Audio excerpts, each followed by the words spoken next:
What's that? Who are those people?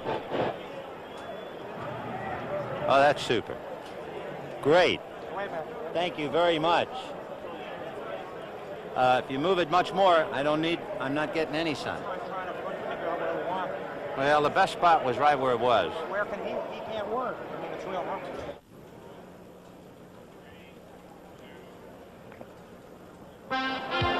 The Washington Redskins, coached by Jack Pardee, losers to the Dallas Cowboys and winners against the New York Giants on this 45-yard field goal by as good a kicker as there is in professional football, Mark Mosley.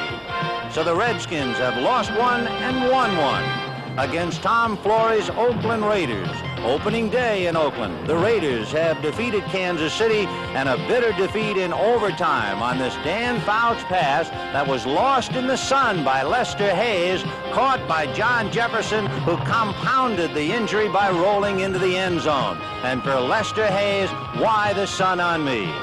The NFL on CBS, the Washington Redskins versus the Oakland Raiders.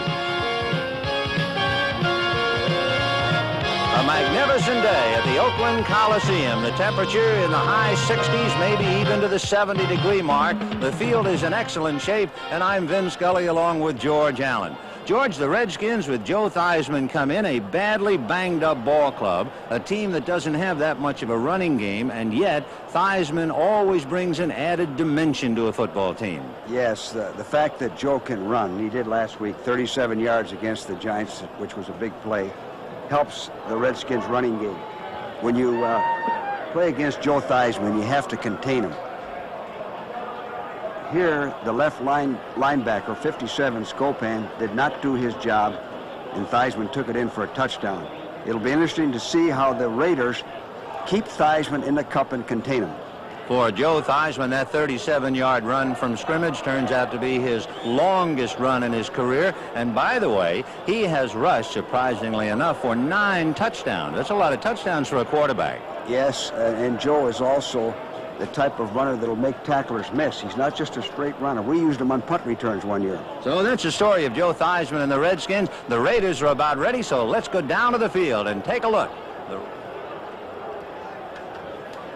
At the toss of the coin, the Redskins won. They have elected to receive. So Ray Guy, who of course is well known for his fabulous punting, but he also kicks off for the Oakland Raiders.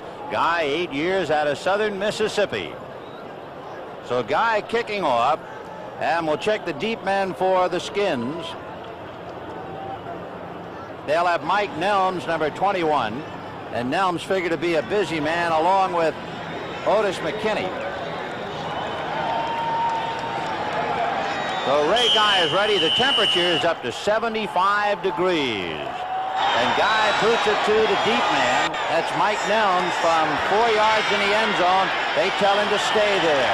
Wilbur Jackson and Harmon hollering to him to stay in the end zone. So Washington will put it in play, 1st and 10 from the Redskin 20-yard line. The running backs, the veteran Wilbur Jackson, he used to play for the 49ers, along with Clarence Harmon.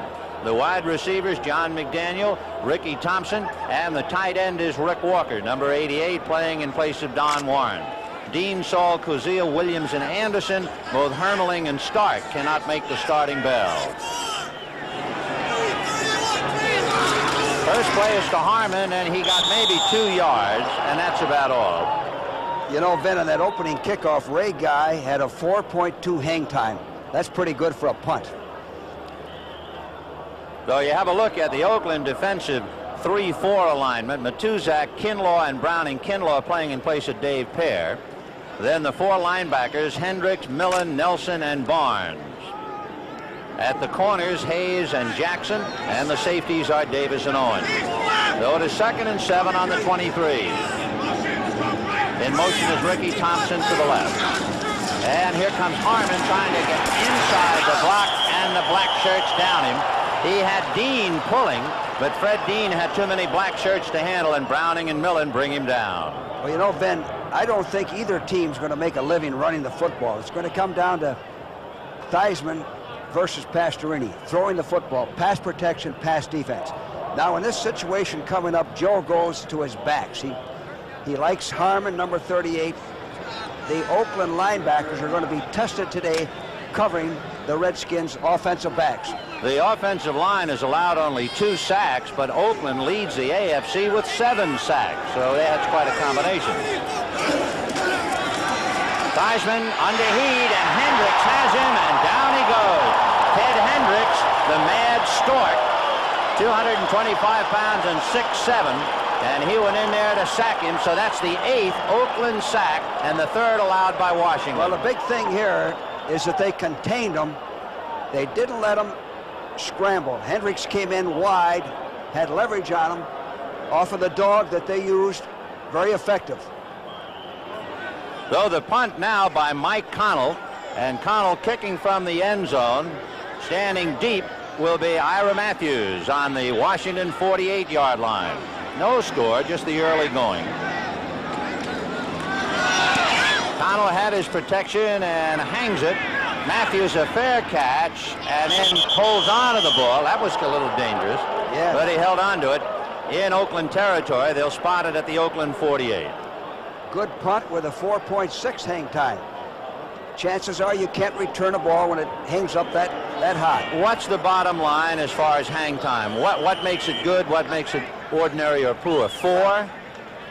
Anything over 4.2, 4.3, 4.4, 4.5, 4.6 is excellent. All right, here comes Oakland. 1st and 10. The ball on the Raider 47-yard line, and Pastorini in his first game for keeps in Oakland. Play action fake, and then he spins it off to Kenny King. King is to midfield and steps out of bounds in Washington territory at the Washington 46. Well, they opened the ball game with a play action. Pastorini dumping the ball off to King. King gives the Raiders something they haven't had in recent years, and that's outside speed. How good a receiver he is still has to be determined. He has a little trouble catching the ball. That type of pass, he doesn't have problems. King averaged 4.7 yards in his first 2 games. So Pastorini brings him out, 2nd and 3. The ball just shy of the 45-yard line, and it's big Mark Van Egan busting his way and fumbling after the whistle, I believe. And he's down to the Washington 41. Van Egan is within 30-some-odd yards of catching Clem Daniels as the all-time rusher in Oakland history. You know, then you always like to have a player like Van Egan. He's steady, he's consistent, he never plays a bad game. He's always ready to do his job. That's the type of football players you like to have. Well, he has just picked up the 1st down. They spotted at the 41. 1st and 10 on the Washington 41. Branch goes inside Chandler in a slot left. Casper, the tight end, on the right side. They go to Kenny King, and he is caught and spun at the 40 and dropped by Kenny Houston as he got back to the 40-yard line, a gain of 1. Well, the Raiders use a slot formation. Kenny Houston comes over on the weak side. There's no better force man, strong safety in football than number 27, Kenny Houston. Another guy that's tough to run against is 71, Carl Lorch. He's tough on the run, and he can rush the passer. So it is 2nd and 9 on the Washington 40-yard line. Again, a slot left, Branch inside Chandler. They're the same formation as the last play. Pastorini play action fake to Kenny King. Now dumping a little screen to King, but he is met and knocked out of bounds, and the man who came up to get him is a fellow who figures to see a lot of play today for the Redskins because of the fact their linebackers have been banged up. Monty Coleman has been playing a lot instead of Dusak and Olkowitz.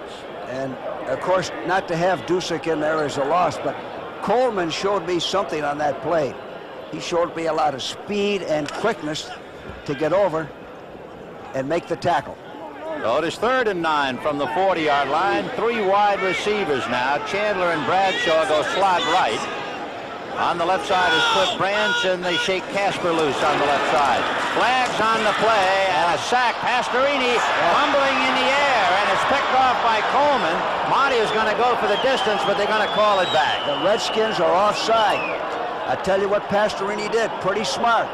The Redskins had a dog on, a blitz. He staggered his cadence, and the Redskins fell for it. Watch it. See if we can see it. Right there. Perry Brooks was the first man to move, number 69. That's Kenny Houston going over the top. The ball popped in the air for Coleman to get a little exercise, but that's about all. The rule there, Ben, is don't listen to his voice. Watch the football. So that'll move it to the Washington 35. Offside. Defense. Third down. So the jump by Perry Brooks is a big play. That makes it a 3rd and 4. The ball on the Washington 35. 11:32 left in the first quarter, so pull up a chair. We're just getting at it. 75 degrees in Oakland, and the Raiders and the Skins no score. You have one of the outstanding teams in the AFC. What a record, 25-5 against the NFC. And the Oakland Raiders have won 20 of their last 21 from the NFC. They go out to Cliff Branch. He makes the reception, and Lavender drives him out of bounds at the 24-yard line, so he picks up the first down. Good comment, Ben. If you play off a Branch that deep, he's going to run that 5-yard out all day. Now, Joe Lavender's laying back about 9 yards, 10 yards. They'll throw short and pick up 4 or 5 yards. There's Jack Pardee, the coach of the Skins. He played for 15 years in the NFL, played 196 games after he came out of Texas A&M, where he played under Bear Bryant. 1st and 10 on the Redskin 25. Pastorini fake to King, setting up to go deep, and deep he does. No good intended for Chandler. He was defended by a trio, but basically it was Lavender along with Mark Murphy back there, and then Lamar Parrish. Then the strength of the Redskins defense is their secondary. They all have good hands. They all are rangy, have size, and have experience. You throw too much deep against that secondary, you're in trouble. Question, George. Pastorini has thrown a bomb of 25 yards or so. How many bombs would you like to see a quarterback throw in a game? As a general rule, we like to have 6 bombs a game. Whether they're successful or not, keeps them honest. 2nd and 10 on the Washington 25-yard line. Branch goes left, Chandler is right. Pastorini gives to Kenny King, and King is hit, but on his feet inside the 20, and loses the ball after the whistle. He had been hit by Kenny Houston and Mark Murphy. Then I like the looks of King. He's got quickness, he's got speed. I think the Raiders made a good trade when they brought him in, and he should get better. 2 years from Oklahoma. You know, last year, only one of the Raiders' 5 running backs averaged more than 3.7. That was Booker Russell. And this year, Kenny King figures to do a lot better than that. So it is 3rd and 2 on the Washington 17-yard line. Kenny King, number 33, Mark Van Egan, number 30. And they go to Kenny King, stacked up and drives for yet another yard or so. He has to get to the 15-yard line. I don't believe he quite made it. It'll be 4th and about a foot. You go for it, George? You go for the field goal? Well, if it's 4th and less than a foot, I'd go for it. The Raiders have 2 tight ends in there. It's 4th and inches. They're going to go.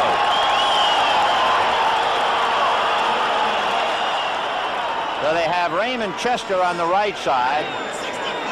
Dave Casper on the left. Here comes Kenny King. There goes Kenny King. First down, and he is knocked out of bounds at the 9-yard line of Washington. It's 1st and goal. That was a good call. Off tackle. The Redskins are lined up inside charge, and when you go outside, you lose all that pursuit.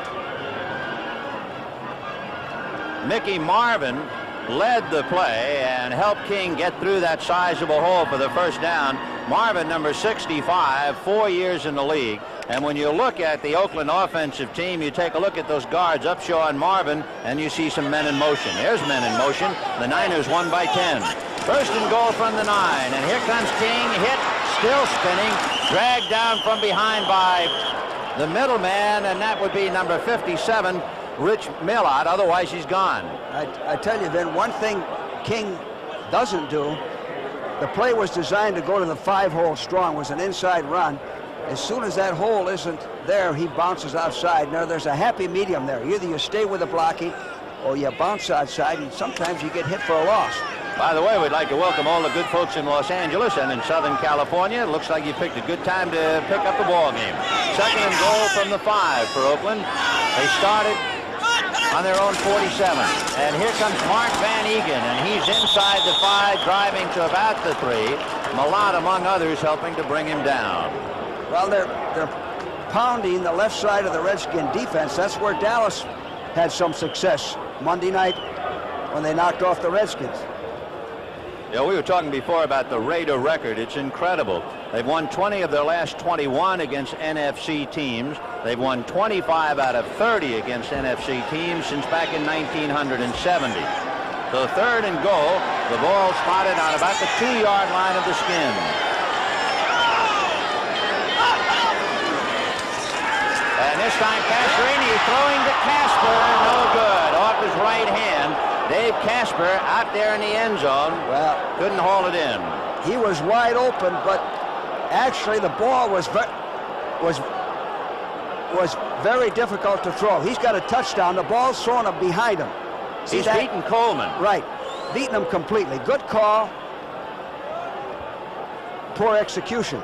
So 4th and 3 from the 3, and Chris Barr, who last week missed 5 out of 6 field goals. He had 4 missed and 1 blocked. That's the first time a field goal kicker missed 5 in a game since 1971, would you believe it? And Barr this time makes his first effort good. So Chris Barr bangs it through, and the Oakland Raiders get on the scoreboard. Barr's now 4 for 9 in the early going, and we have 8 minutes and 22 seconds left to go in the first quarter. 3-0 Oakland over Washington. Sometimes, if you heard what people think. Checking out the new guy.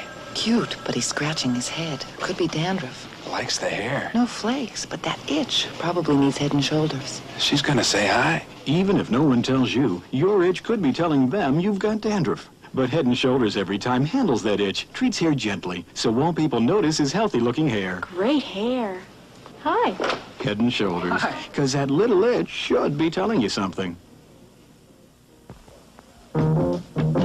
Some guys never learn. They're still taking it on the chin. Gotcha. Norelco offers the Norelco rotary razor. Not 1 or 2 blades, but 36 blades inside 3 adjustable floating heads and a unique shaving angle for a very close shave without a nick or cut. So say hello to the Norelco rotary razor and say goodbye to Gotcha. So Pastorini overshoots Dave Casper, and Chris Barr kicks a 21-yard field goal. The Raiders lead 3-0, and now Ray Guy kicking off with 8:22 left in the quarter. Mike Nelms is the deep man, and he might have a chance to run this one. From 2 yards out, they say come. So he's to the 5, 10, to the 15, and he will be dragged down at about the 17-yard line. He was trying to follow Wilbur Jackson up the right side. Morris Bradshaw, quick man down underneath. Here you can see 13 plays in 50 yards, and don't forget one of the bigger plays, Perry Brooks jumped offside. Exactly, and the Redskins can also be thankful that they didn't allow a touchdown, because if Pastorini throws a good pass, Casper's in for 6. So it's 1st and 10 on the Washington 18, and we'll see how Joe Theismann responds now.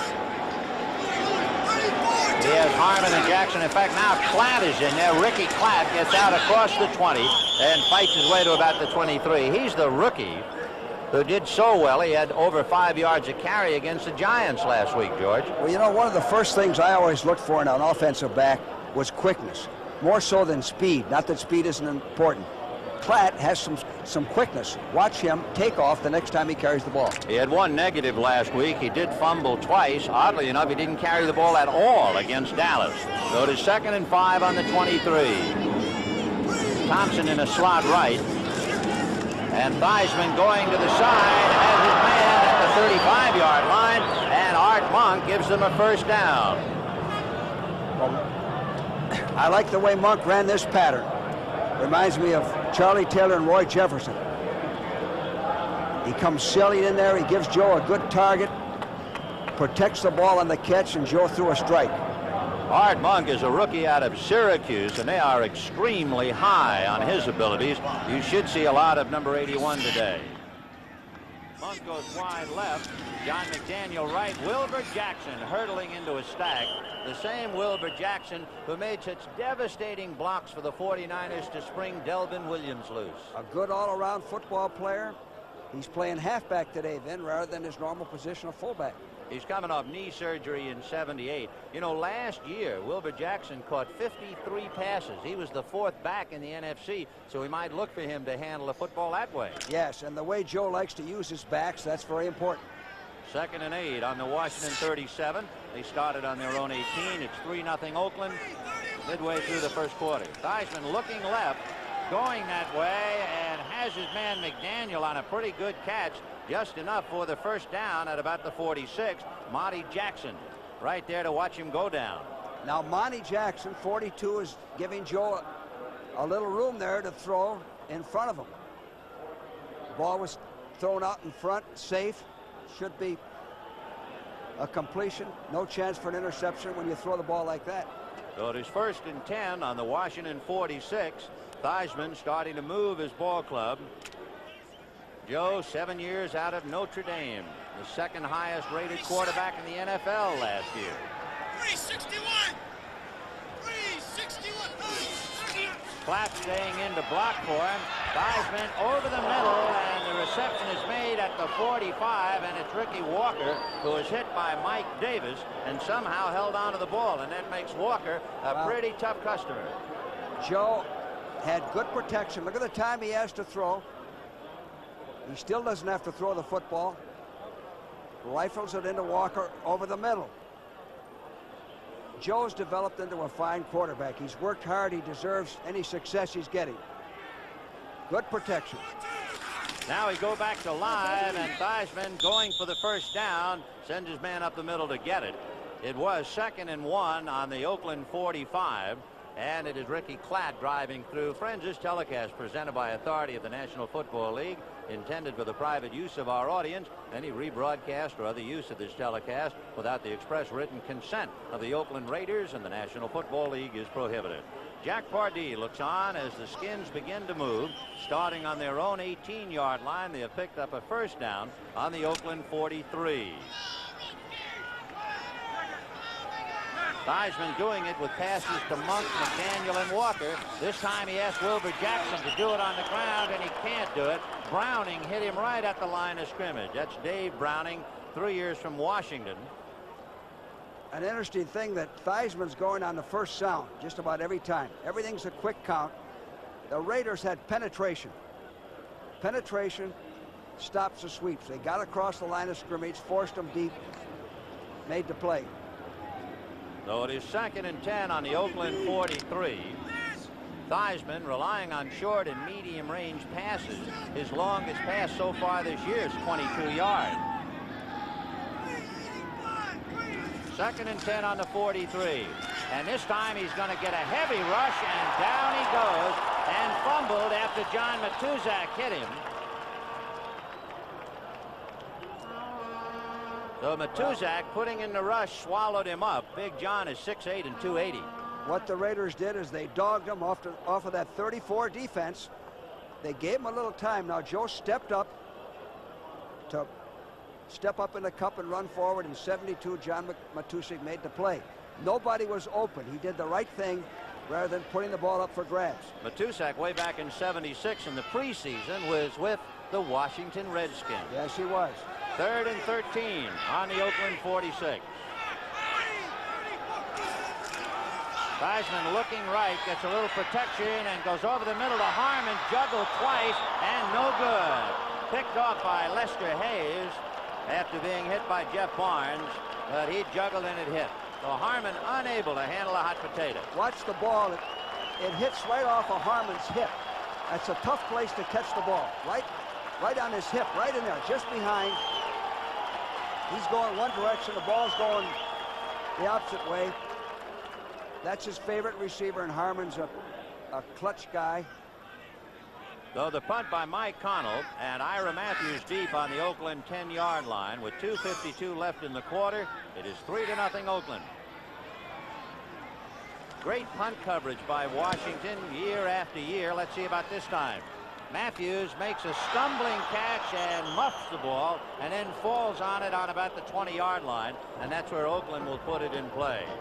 You know, last year the Redskins allowed both the lowest average punt return and average kickoff return. They're tough. Well, set for a comfortable evening? I hope so. Then you should be wearing comfortable slacks, like Hager Magic Stretch. All right. It's the Hager Expandomatic waistband and special stretch woven fabric of today's Daycron. Terrific. They won't squeeze your budget either. In Hager Magic Stretch, you'll feel as good as you look. What more could a man ask for? Well... Nice of you to pop in, my dear. A world car is coming. The new Ford Escort. Engineering teams from America and overseas have created a new car, built in America with better ideas from around the world. The front-wheel drive Escort has the highest gas mileage label of any compact, foreign or domestic. Even higher than the subcompact Rabbit, Accord, Corolla hatchback. Yet Escort has more room inside. Ford Escort, built in America to take on the world. Next Saturday, go trackside to the World Team Speedway Championships and rinkside to the U.S. Roller Skating Championships. 4:30 Eastern next Saturday on the CBS Sports Spectacular.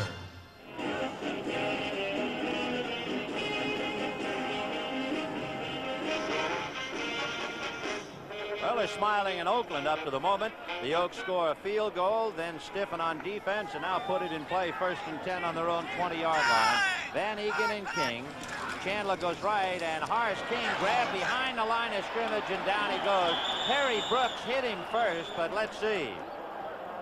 Could be a face mask. Perry Brooks, who was offside on that Oakland drive, was fired up, and you'll see 69 come charging in here, and I guess maybe he got a little bit of the iron. There it is. There it is. Yep. Got him right by the face mask. And that was Perry Brooks. So that moves it out to the 21-yard line. Grabbing the face mask foul. Number 59, defense. 5-yard penalty from the spot of the foul. Automatic first down. So the penalty against the defense, an automatic first down, and from the spot of the foul, it was behind the line of scrimmage. So they put it in play 1st and 10 on the Oakland 21. So they really gained 1 yard for the keeps. King and Van Egan, the backs crisscross but stay into block, and the pass is swallowed up at the 35-yard line. Cliff Branch going down on his knees to make the reception for an Oakland first down. Ben, it's what we talked about earlier. Wherever Branch is 21, if you give him some room, if you play him 8, 9, 10 yards deep, and don't give your corner any help, like Joe Lavender there, with his speed, he's going to hook up in front of you. Branch coming off 7 passes and 1 touchdown so far in the early going this year. 1st and 10 on the Oakland 36. 2 minutes left in the first quarter, and the Raiders leading 3-0. Here goes Mark Van Egan, tried to get around and ran into Pete Wysocki, and down he goes. Coy Bacon had him at an ankle, but you're not going to bring Van Egan down with the ankle. On that last play, we can't see it, but Lavender's playing Branch 10 yards deep. Minnesota, a team that looked so poor last week against Philadelphia, rebounded a big victory over the Chicago Bears. They lose 1 trying to go wide left, so it's 2nd and 11 on the Oakland 35. Chandler goes wide right, Branch left, and the tight end Casper is on the right side. Pastorini looking to the right, throws low to Chandler, no good. Defending was Lamar Parrish. So Pastorini struggling a little bit right now. You know, Ben, I like the way Parrish plays pass defense. He sometimes gets a few penalties, but he's aggressive. He's around that football. You can't drive him off too much. That's why he ends up leading the league in interceptions. There's Tom Flores. Tom Flores, a great name in Oakland history. He worked under Al Davis way back in 1963. 2 years with Buffalo, 2 years with Kansas City. Super Bowl champ, 1971 quarterback coach. He's really been busy. Pastorini, who is 4 for 5. has plenty of time, overshoots Branch, intercepted by Lavender, and Branch tackles Lavender at the 38-yard line. Well, Ben, that's just what we've been saying. Lavender is playing so deep that Branch can't get beyond him. Now, he had a first down there, but he overthrew him. Looks like they had their signals crossed on that play.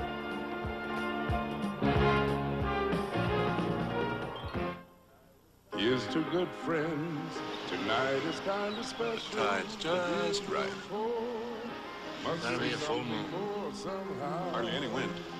And the Lowenbrau's cold. Sure beats the office. When you want the taste of a truly great American beer, tonight, let it be Lowenbrau. Sure hope the fish don't bother us.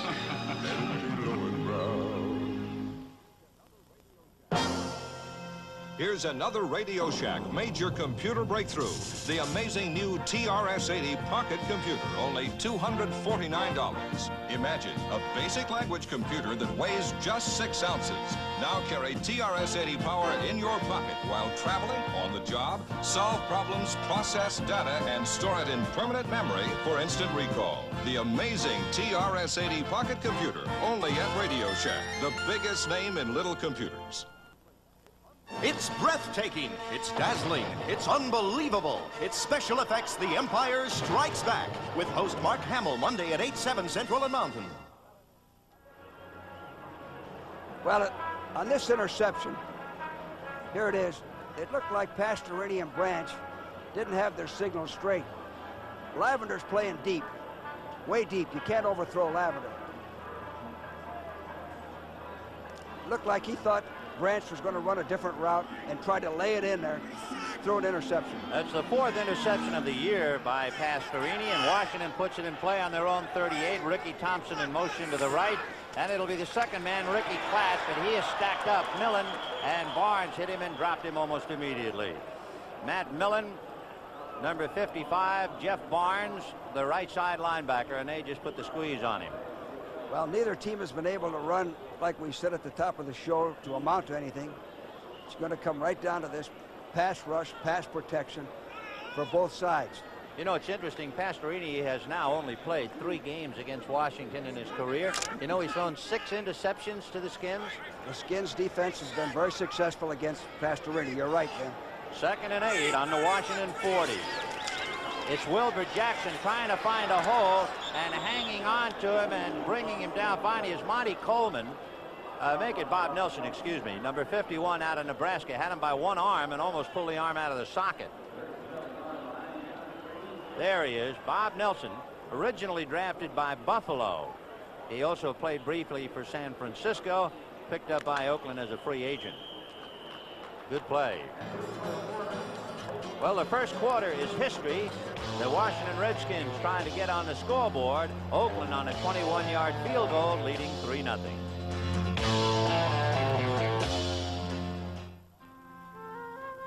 When Ford started building a new generation of small cars, we called on the world. The incredible world of Ford. Ford Motor Company, good morning. Mr. Howard. Fort in Köln, guten Tag. Zentrale, Herr Jung. Mr. Dobson, we have Italy on the line. For over 50 years, Ford has been building small cars in Europe.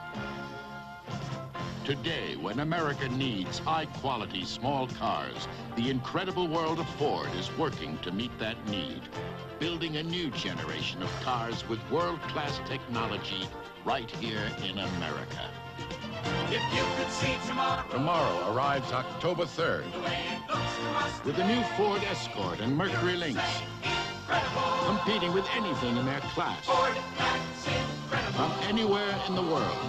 Ford, that's incredible. Next Saturday, the U.S. goes wheel to wheel with the world's best in the World Team Speedway Championships from Poland. Next Saturday at 4:30 Eastern on the CBS Sports Spectacular. Joe Lavender intercepting Dan Pastorini on the Washington 38. They haven't moved it very much. They've gotten it to the Washington 43 as we start the second quarter. 3rd and 5. Washington, Oakland leading 3-0. And they go slot left. Monk is the wide man. McDaniel in the slot. One back, Harmon release, pressure for Theismann. He's still scrambling and pointing and throws to Monk, who is hit at the reception and knocked out of bounds. Out of bounds. So Theismann scrambling under a host of black shirts. Now the Raiders dogged, but they did not contain him. You're in trouble if you don't contain him. Joe has the ability to make the big play here. That's Mike Davis chasing him wide now. He throws a little bit off balance. His arm was hit. Monk catches the ball out of bounds. So Washington sputters again, and it's 4th and 5 on the Washington 43. Mike Connell will be kicking to Ira Matthews. Connell from his own 30-yard line. Remember, Washington with great punt coverage, and he barely got that away. Matthews, a fair catch signal, and the ball hits and takes an Oakland bounce.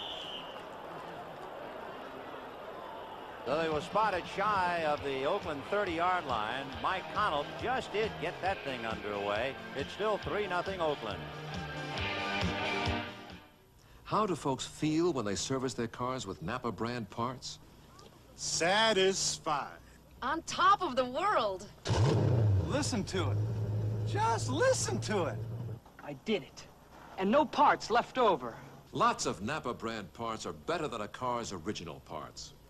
And using quality parts produces results that make folks feel great. When the name is Napa, the standard is quality. Television should be more than an electronic tranquilizer.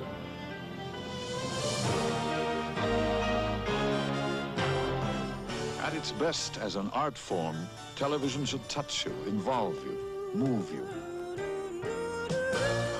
The art of television. Experience it at its best on the one television that is itself a work of art. The Emmy Award-winning Sony Trinitron. Sony, the one and only. Here's to good friends. Tonight is kind of special. The beer. Building inspector. Hey, what are you guys doing here? I didn't believe you two could build your own house. Yeah, well, don't look. It's not finished. Well, I guess we'll just take our low and brown go. Well, maybe one quick look around. When you want the taste of a truly great American beer, tonight, let it be Low and Brown. What are you going to do when you finish this place? Just what I'm doing right now. There's Mark Wilson, 23-year-old rookie out of Brigham Young, the Raiders' first-round draft choice. Might be a good one, huh?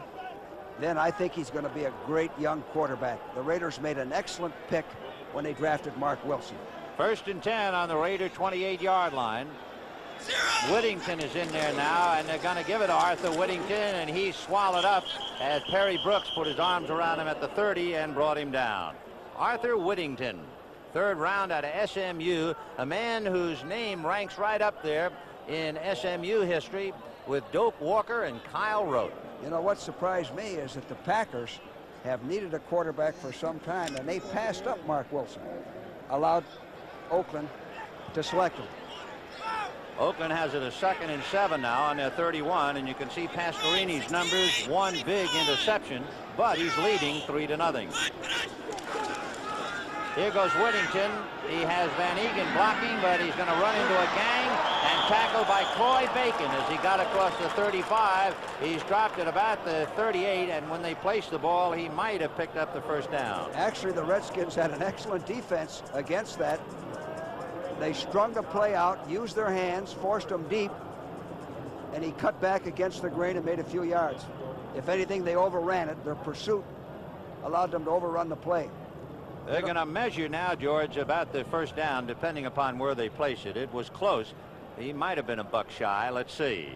You know, Vin. Nope, he got it. The Raiders, you mentioned it earlier, the Raiders have a fine offensive line. They've got experience, they got youth, they got some fine young talent sitting on the bench, and that's been one of the trademarks of this ball club, their offensive line. You know, they have 10 first-round picks and 13 second-round picks, so they have some mighty fine young players in the black and silver. Here's Pastorini, 1st and 10 on the Oakland 38. Chandler, wide right, Branch left, play action fake to Van Egan.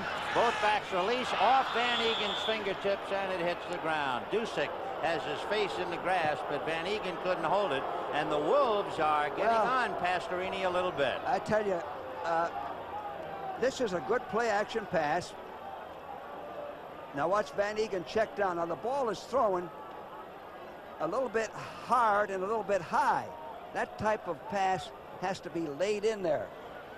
So he missed Casper in the end zone. He overshot Branch for the interception. Now he misses Van Eegen over the middle, and the Wolves begin to howl. 2nd and 10 on the 38. Both backs release. And Pastorini throws a wobbler to Van Eegen, and he is hit and down immediately. Millard hit him and dropped him as soon as the reception was made. And Van Eegen made a heck of a catch on this. Watch.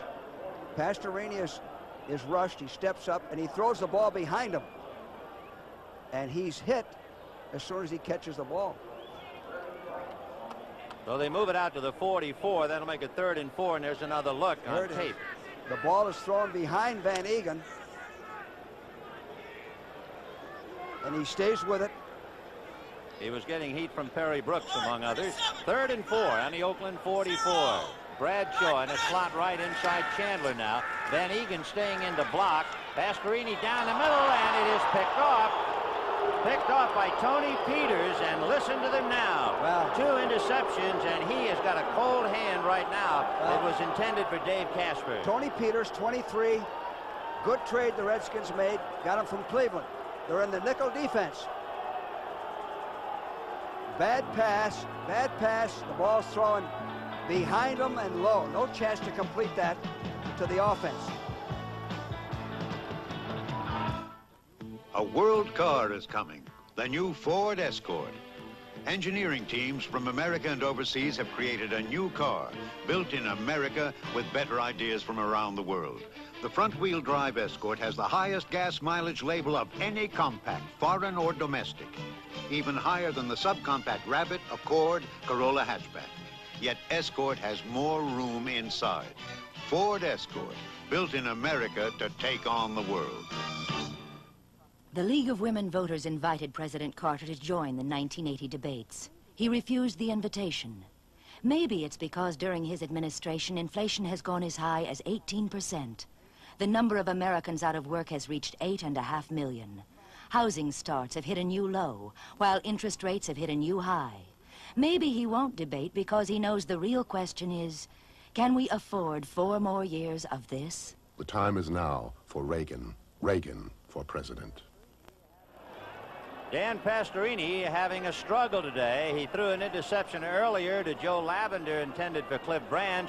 This one over the middle is picked off by Tony Peters, intended for his tight end Dave Casper, and immediately the crowd began to chant, "We want Plunkett." Jim Plunkett bailed out Oakland when Pastorini was shaken up last week, and it was Plunkett who got the touchdown to force the game into overtime. 1st and 10 Washington on the Skins 40-yard line. Hendricks coming in, and the pass intended and caught by Jackson as he hits the ground, no good. And it was Ted Hendricks who put on the heat. Burgess Owens defending. You know, on that interception, Casper was also open. A good pass, and Casper has the 1st down. Hendricks dogged, got his hands up, made Joe throw low. That's why the ball is incomplete. And of course, when Hendricks, who is 6'7", gets his hands up, it's like throwing over a redwood. So it is 2nd and 10 on the Oakland 40-yard line. 3-0 Oakland. 12:32, however, to the half. Monk goes slot right with Ricky Thompson in the slot. Walker, the tight end, is on the right side. Wilbur Jackson goes up the middle and flags on the play. George, a note of strategy. They went slot right. They had the tight end on the right side, and yet with the flow going that way, they send Jackson straight illegal ahead. Formation foul. There's the illegal Offense. formation, but doesn't that seem like a waste of manpower? It is to some extent. There is an upset. The Bengals upset the Steelers 30-28. Get back to your point, George. Well, Offense. There was no man on the end of the line. Penalty is declined. 3rd down.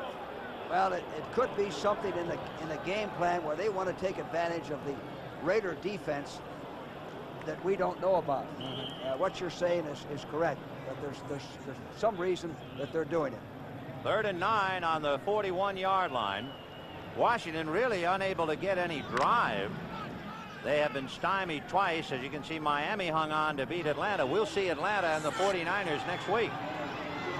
3rd and 9 from the 41, and there goes Harmon, still on his feet, and finally dragged down shy of the 45, hit by Jeff Barnes.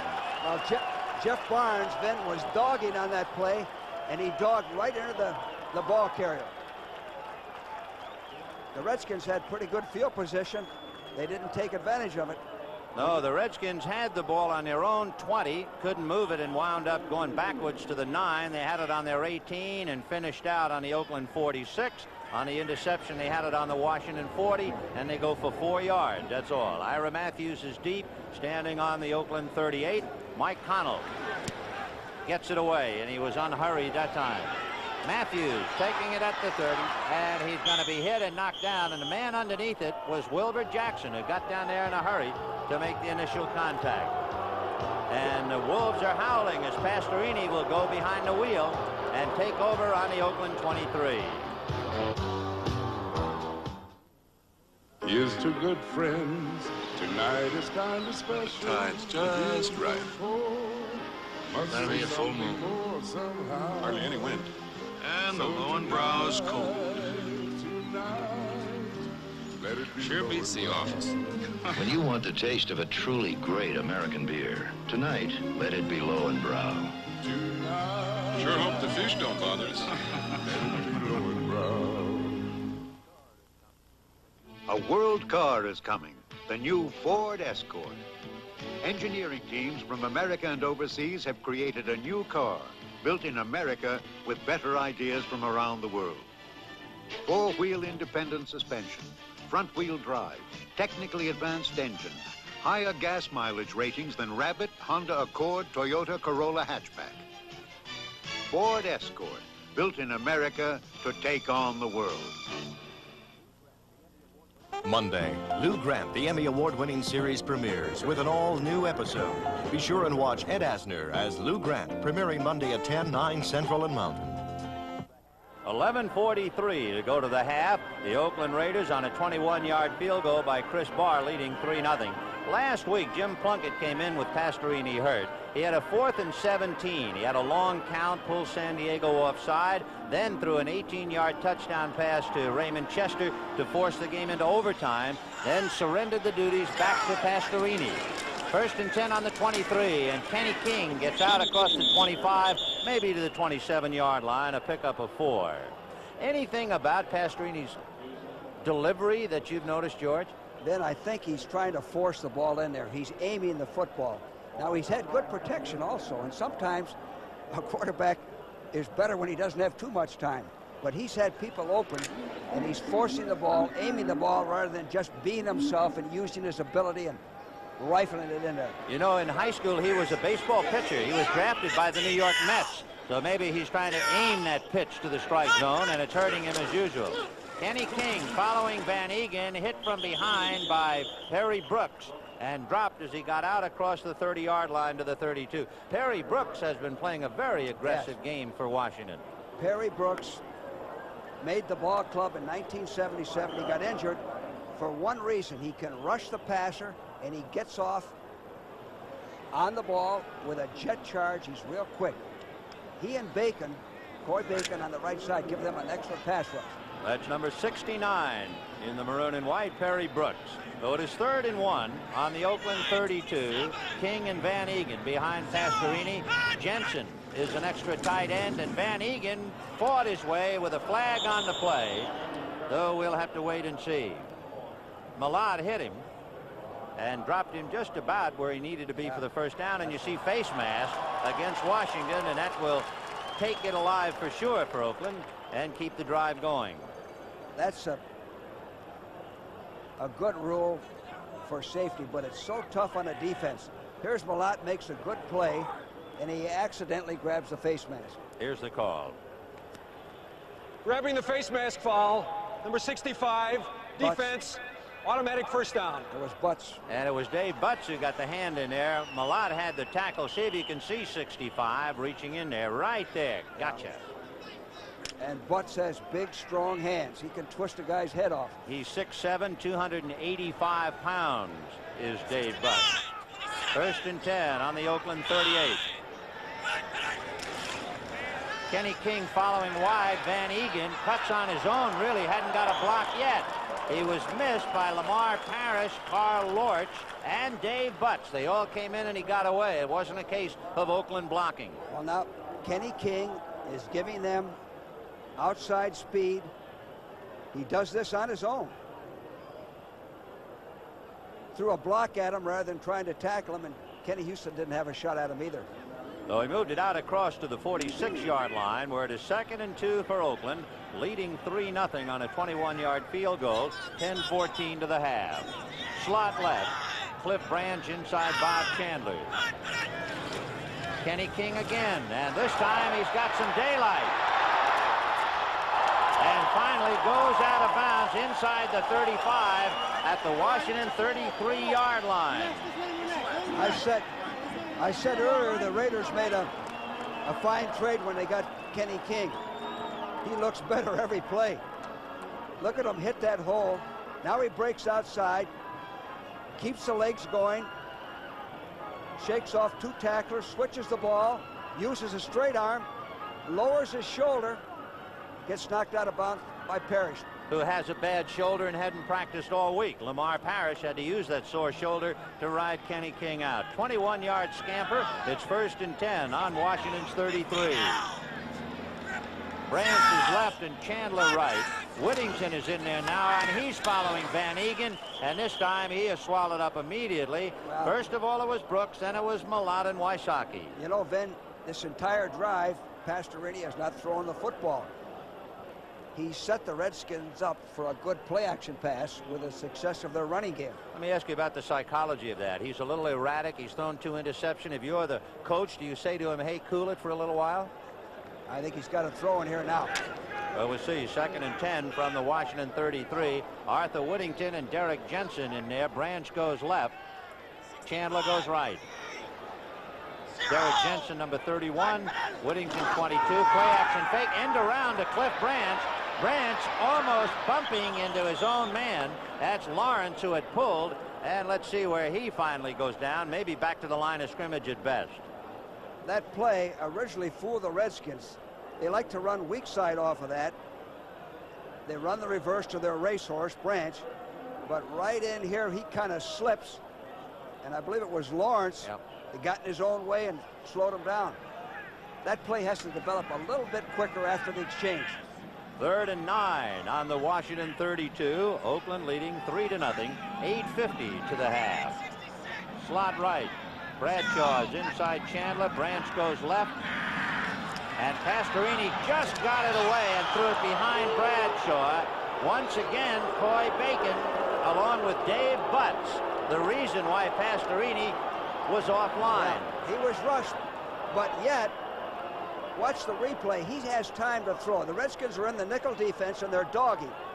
Now, Pastorini steps up here a little bit, but he's hit just as he throws the football. Again, he had 81 open. It was a crunch, however. Dave Butts hit him. So Pastorini heard that thing all the way back to Houston. So it is 4th and 9. Chris Barr, who was 3 for 8 coming into this game and went 1 for 1. The hold will be at the 40-yard line. Bob Chandler will hold it. A 50-yard kick for Chris Barr. It's down. The kick is hooking and misses, hooking to the left. So Chris Barr, who kicked a 55-yard field goal last year, the longest in the AFC, kicked a 52-yard field goal in '78, the longest, but he misses from 50, and it's still Oakland 3, Washington nothing. I told my Allstate agent I can't afford life insurance. Well, John, don't put marbles in the penny wrappers. He told us about one of Allstate's affordable life plans. For a 28-year-old, $50,000 of decreasing term insurance for about $11 a month. These pennies could pay for a couple of months. Well, John... Well, you put your pennies in my marble jar. Ask about Allstate Life's affordable life plans. You're in good hands with Allstate. You work hard, heaven knows, but who knows where it goes? So you make it go further with milk. When it all seems to soar is a time you should pour a nutritious, delicious, cold glass of milk. Ah, milk, for all it's worth, may be the best buy here on earth. Now more than ever is a time for milk.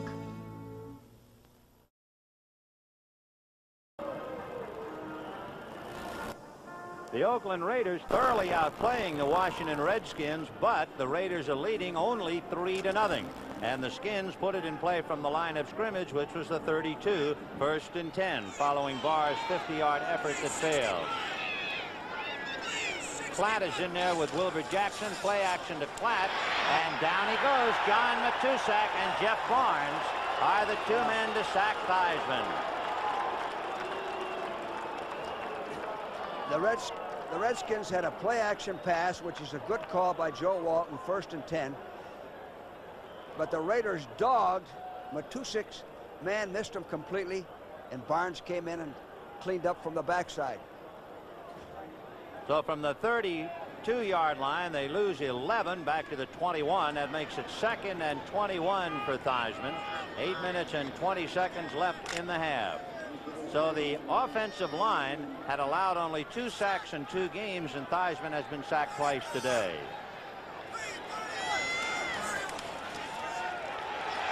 Theismann has the pass deflected and drops untouched. And again, more heat. John Matusak got those meat hooks in there. That man is 6'8". Reggie Kinlaw went in to drag him down. Yeah, Joe sometimes throws line drives. Now watch this.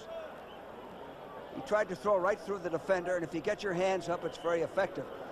Again, the Redskins are very fortunate to only be behind 3 points. They're being completely outplayed. One play, they can take the lead. The first time Washington had the ball, they started on their 20 and had a punt from the 9.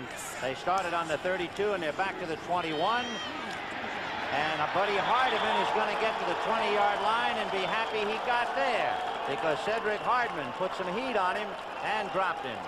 Well, when you run the ball 3rd and 22, you're playing kind of conservative. Well, Mike Connell has to come in and punt yet again for Washington. The Skins thoroughly mired, and of course one reason their regular tackles, Terry Hermeling and George Stark, are not playing. So they're pretty well banged up. Ira Matthews standing back on the Oakland 42, and Mike Connell punting for the Skins.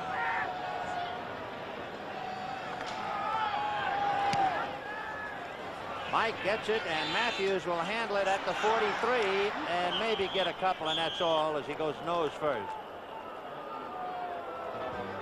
That was almost a line drive kick there. So they're not letting Matthews do very much with the football. No, 3.1 hang time.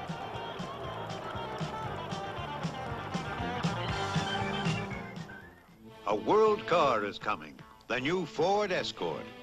Engineering teams from America and overseas have created a new car, built in America with better ideas from around the world.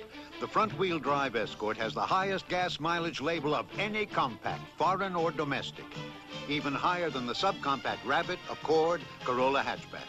Yet Escort has more room inside. Ford Escort, built in America to take on the world. Paul, my quarterback's got a better arm. Right on. Better than a pitcher? Namath, you've been out of the game too long. That's enough talk, fellas. Let's let Flash decide. Flash? Yeah. Flash is an electronic game for all-around competitors. Watch this. Yeah. Flash tests your timing, reflexes, memory, and accuracy, because Flash is programmed for 5 challenging games. Flash keeps score for up to 5 players, and super shots mean super bonus points. Flash with 5 electronic games. It's a great game. From Ideal. Next Saturday, go for a spin with the nation's best at the United States Roller Skating Championships. Next Saturday at 4:30 Eastern on the CBS Sports Spectacular. React when he knows he has kicked a line drive punt. Keep your eye on Mike Connell. As soon as he kicks it, he knew. Now what? Oh, no.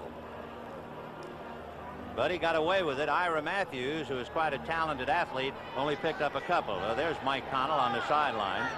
1st and 10 on the Oakland 48, and we'll see about Pastorini now, whether he can turn the boos into cheers. Over the middle, and he's got Arthur Whittington, and Whittington drives for the first down as he gets down to the Washington 42-yard line. Now that was a good call, and Pastorini almost overthrew Whittington. Watch this. He goes up in the air and makes a catch. Good call. Counter the rush, and it's a safe play, and get a few completions and get your confidence.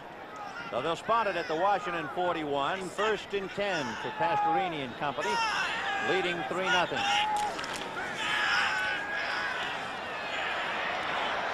High again off Cliff Branch's hands. Branch was wide open. That's what I've said. I'll say it again and again. The Redskins are very fortunate they aren't behind by 10, 13 points. He was wide open. Branch was wide open. Pastorini had all day to throw. Watch the protection. Nobody close to him. In fact, he pumped 3 times. And when you throw the ball high, then that's when you get the tip balls and the deflections and the interceptions.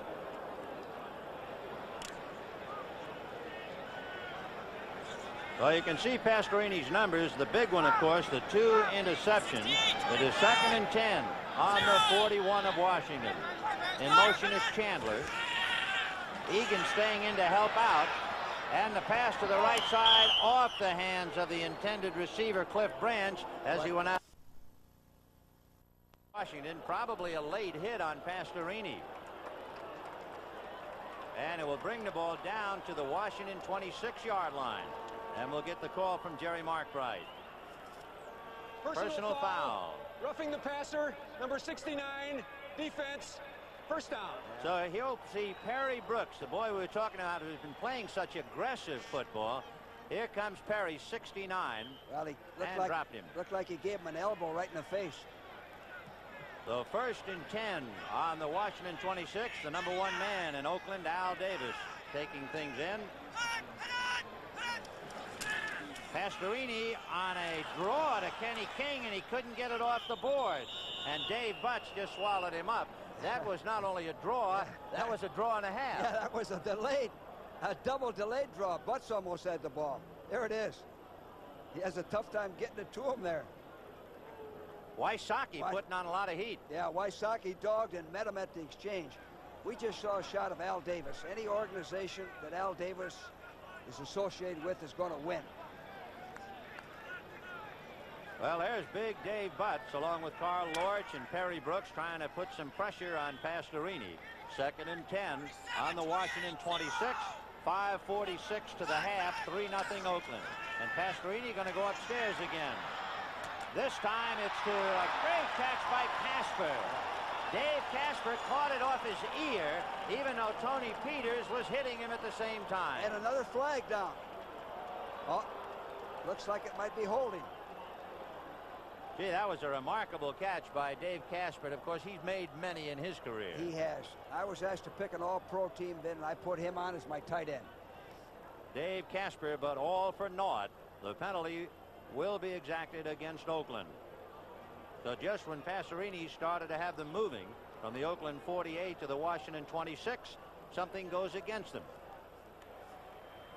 Holding, number 78, offense, 2nd down. That's Art Shell, a veteran, 13 years, 7 times in the Pro Bowl, and 4 times in All-Pro, but he was caught holding.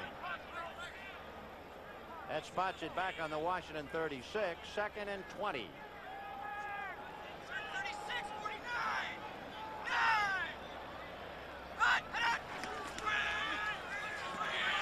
And he dumps it off a little screen to Van Egan, being chased by Monty Coleman, who drags him out of bounds at the 20-yard line.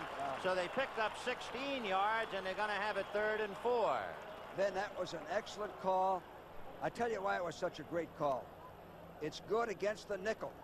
It's good against 5 defensive backs. Number 7, Pastorini's having trouble throwing the ball. You can always throw a screen pass.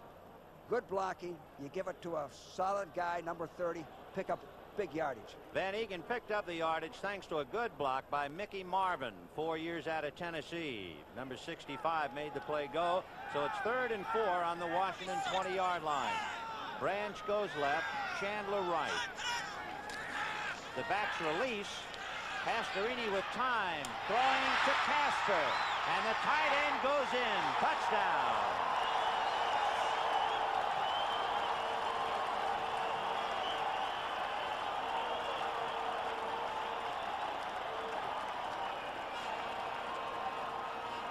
Well, Well, here's what happened on that. He had protection to throw.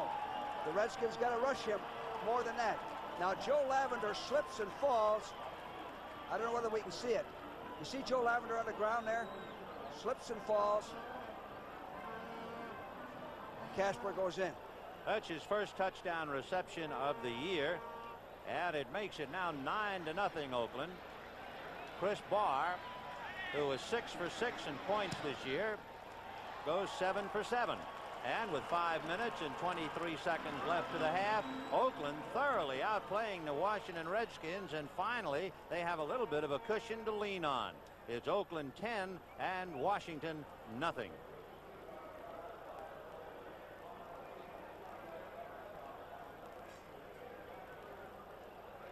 Well, George, Washington still has time, of course, to get very much back in the ballgame, but they're going to have to do something. You know, interesting, when you said 10-0, Oakland led Washington 10-0 at RFK Stadium, and the Redskins came back and scored over 30 points and beat them.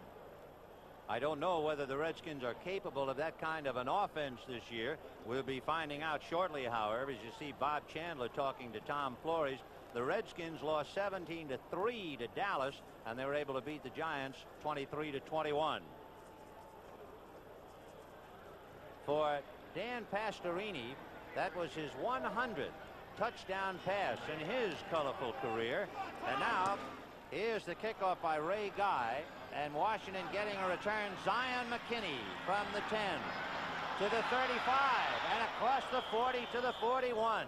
I love that name, Zion McKinney, a rookie out of South Carolina. Here's a veteran who has already thrown for 99 of them, George, going for number 100. This was a big play for him. He's been having pressure and trouble, and the fans on him. Now, could you tell the pass was complete or incomplete by his action? No, that's a pro.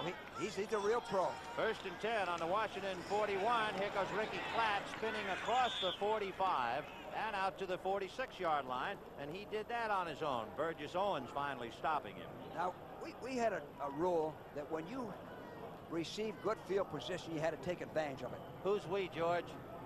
Washington Redskins, I hear LA you. Rams. Okay. The Redskins have excellent field position right now. They got to put some points on the board, even if it's just a field goal. 2nd and 5 on the Washington 46. Slot left with Thompson now coming out of the slot in motion. Monk is wide left. Wilbur Jackson following Jeff Williams trying to block, but there's only one Jeff Williams, and there's a half a dozen Oakland Raiders. John Matuszak finally knocking Jackson out along with Ted Hendricks. It's tough to run wide on Ted Hendricks. He uses his hands, he strings the play out, and it's tough to run wide on a 34 defense. Any ball club. Not Are you just telling the me then that that's not a good play selection? I don't think it's a good selection, first of all, because you got a fullback running wide, playing halfback. 3rd and 4 on the 47-yard line. Harmon and Buddy Hardiman now comes in the backfield. John McDaniel left and Art Monk right. And it's going to go to McDaniel. And he's inside the Oakland 45. And they'll put the line of scrimmage at about the 42. Mike Davis finally making the hit. Now, the reason that was a good call is that it's a quick pass. The Raiders have been dogging and putting the pressure on Joe. Even if they dog, he can get that ball off. You know, it doesn't mean very much, but 4 years ago, John McDaniel caught 9 passes against Oakland. So he's got a good memory against his club, if nothing else. 1st and 10, and they give it to Ricky Klatt, and he squirts to maybe the 39. Well, Joe is running everything on a quick count, so the Raiders can't get set and organize their dogs, and if they try to dog, they might be a little bit late in coming across. Good offensive thinking. They'll spot it at the Oakland 40-yard line, so it is 2nd and 8. 3:37 left in the half. And the Skins down 10-0, trying to get on the board. Jackson and Klatt. Thompson goes left. Monk goes right. Walker, the tight end, on the left side. And a lot of movement by the Raiders. Jackson is going to be caught up. He was hit by Browning and Hendricks along with Matuszak, but I think Oakland might have been drawn off. It could be that the Redskins are off. 81. Really?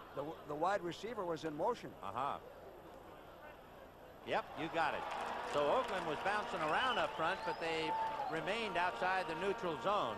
You can't see it. It's the bottom of the screen. Art Monk was in motion. So the rookie trying to get a jump on the secondary. Number 81, offense, decline. There it is. Third down. There he is. So from 2nd and 8, the penalty is declined. The Raiders want the down. That makes it 3rd and 8 on the Oakland 40. In fact, they're going to put it back to the Oakland 42. Monk goes left with McDaniel. Walker, the tight end, on the right side. Harmon and Jackson, the running back. Hendricks. He got away from Hendricks. And he's still going to the 40, 35, 30, and down. And he took a lick at the last minute by number 86. Cedric Hardman hit him from behind. Otherwise, he might be off to the races. Great individual effort by Theismann. The Raiders again are dogging. It's been successful. Here's Hendricks, comes in, puts his hands up and jumps and loses Joe. You don't leave the ground. That's the mistake he made. Now, we talked about Joe's ability to run, but make people miss. Look what he does here. That's a big play the Redskins needed. So it is 1st and 10, the ball on the Oakland 29-yard line. Big scamper by Theismann on a 3rd and 8. Now on 1st down, Wilbur Jackson crashing into number 51, Bob Nelson. And they hit head on.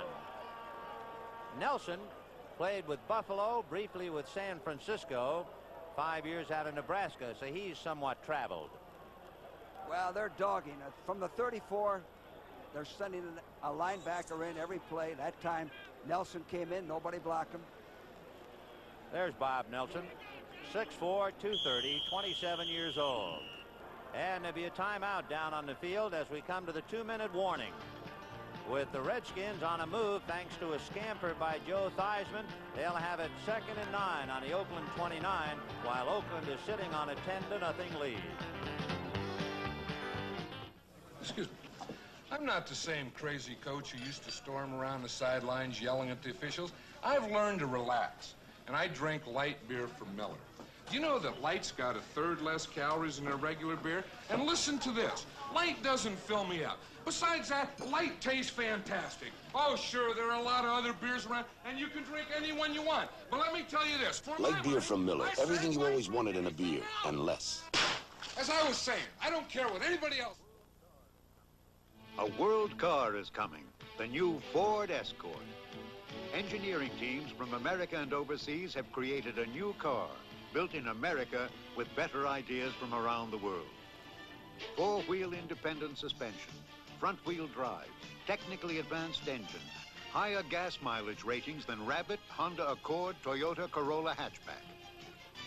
Ford Escort, built in America to take on the world.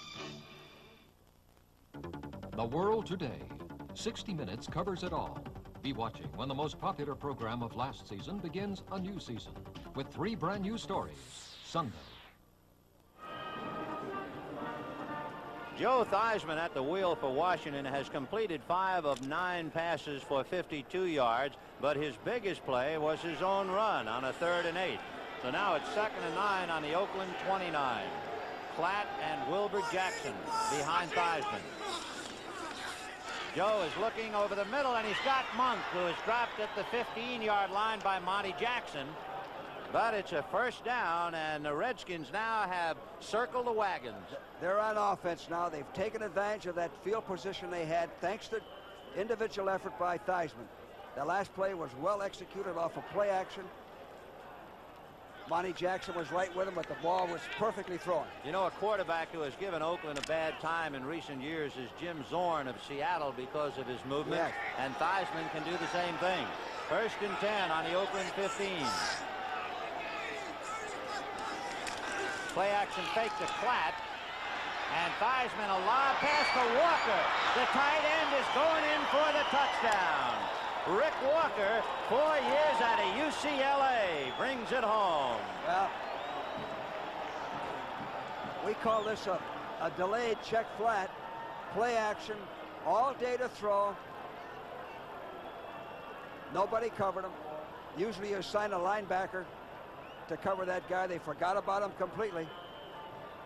Excellent call, perfect execution. The Redskins, as we said, one play, they're back in the ball game. Oakland's had control, but they're only ahead by 3 points. For the Redskins, two of their tight ends pretty well banged up, Phil Dubois and Don Warren. So it is Rick Walker who brings it home for the TD. Mosley now hammers it through, no doubt about it. Mosley is remarkable. That point for Mark Mosley will be the 700th point of his career. The only active NFC player who has scored more points is Garo Yepremian. So that was number 700 for Mosley. And take a reaction now on the touchdown to Rick Walker. Well, fake to the fullback. The tight end blocks, delays, checks in the flat. The longer you delay on that, the more open he is. What a difference from Pastorini. Remember how unflappable Pastorini was? Theismann almost jumped out of his pad. Joe's an emotional quarterback. I like emotional people. I think it spreads to your ball club. That type of leadership is contagious. Well, we have 1 minute and 13 seconds to the half, and we now have a ball game. It had been all Oakland, even though they didn't run away with it. They led 3-0, finally 10-0, and Washington, after the kickoff, starting on its own 46-yard line, the pass to Rick Walker for the TD to get them very much back in the game. Matthews and Whittington go deep this time. Matthews, number 43, Whittington, number 22, so they have a couple of rabbits back there to try and return the kickoff. Mark Mosley, 700 points now in his career. Boy, does he have strong legs. They tell me that he can leg squat and press 500 pounds, George. He can. I've seen him do it. He works in the off-season. He's a dedicated football player.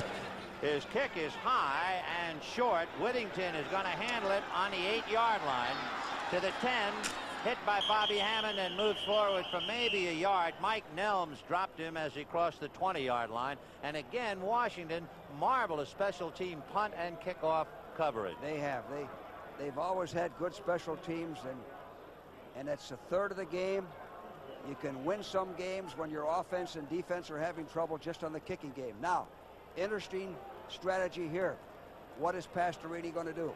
What do you think he'll do? I'd go for at least one bomb to number 21, Branch. All right, 1st and 10 on the 16. Branch goes left, Chandler goes right, and Pastorini's going to the air. And he's going to release it to Van Egan, and he took his eye off the ball, and well he should, with Kenny Houston breathing on his neck. He heard footsteps, and again, you know, Pastorini has had excellent protection today, Ben. Very seldom has he been rushed. Now watch this. He wants to go downfield. The receivers are covered. Now he dumps it off laterally to Van Egan. Egan sees Kenny Houston there, takes his head away from the football, eyes off the ball. You know, Pastorini was a first-round draft choice of Houston in '71. You might not remember that Kenny Houston was a draft choice for Houston 2 years earlier. Both backs releasing, and it's over to one of them, Mark Van Egan, for the first down, and he'll go out of bounds shy of the 35-yard line, but he does pick up the first down and stop the clock, 57 seconds. And that's a very similar type of play that the Redskins just scored on, only it's to the back, to the halfback. The halfback checks flat, and the linebacker let him go, and now he uses his speed to pick up as much yardage as he can and gets out of bounds and stops the clock. Van Egan, who today will become the greatest rusher in the history of the Raiders. He'll pass Clem Daniels. 1st and 10 on the Washington 34. Van Egan staying in the block. Pastorini fakes, and Carl Lortz buys him and knocks him down at the 20-yard line. And you can see Pastorini stopping the clock with 53 seconds. You know, Carl Lortz, number 71, came to the Redskins in a trade with Miami, is an all-around defensive end. He can rush the passer, he can play the run. He's a good athlete. They ran a stunt there, and he came inside. Nobody picked him up. And you know, he's playing with a sprained neck. That even sounds painful. He's tough. Oh, I guess so. And he never complains, always on time. That type of a guy, Ben. It is 10-7 Oakland. 53 seconds left to go in the half. They did some research up here over Raider quarterbacks and their effectiveness. George Blanda turns out to be the most effective Raider quarterback in history, but he didn't throw the ball that much. But he had a touchdown every 10 passes. And one of the top 4 happens to be the coach, Tom Flores, because in Flores' playing day, he threw a touchdown every 17 passes. He threw 92 of them for the Raiders. So he's a pretty good man at the helm. Remarkable record. I still think we should see, or will see, one bomb in here before the half to 21. Question. I asked you how many bombs in a game. You said 6. Right. Definition of a bomb. How many yardage? Anything over 40 yards. Oh, over 40. 2nd and 22. The ball on the 22-yard line following that sack by Carl Lloyd. Pastorini has it juggled and knocked down. Joe Lavender, who intercepted one earlier, took it away from Branch, but then couldn't hold on to it. Beautiful coverage by Joe Lavender.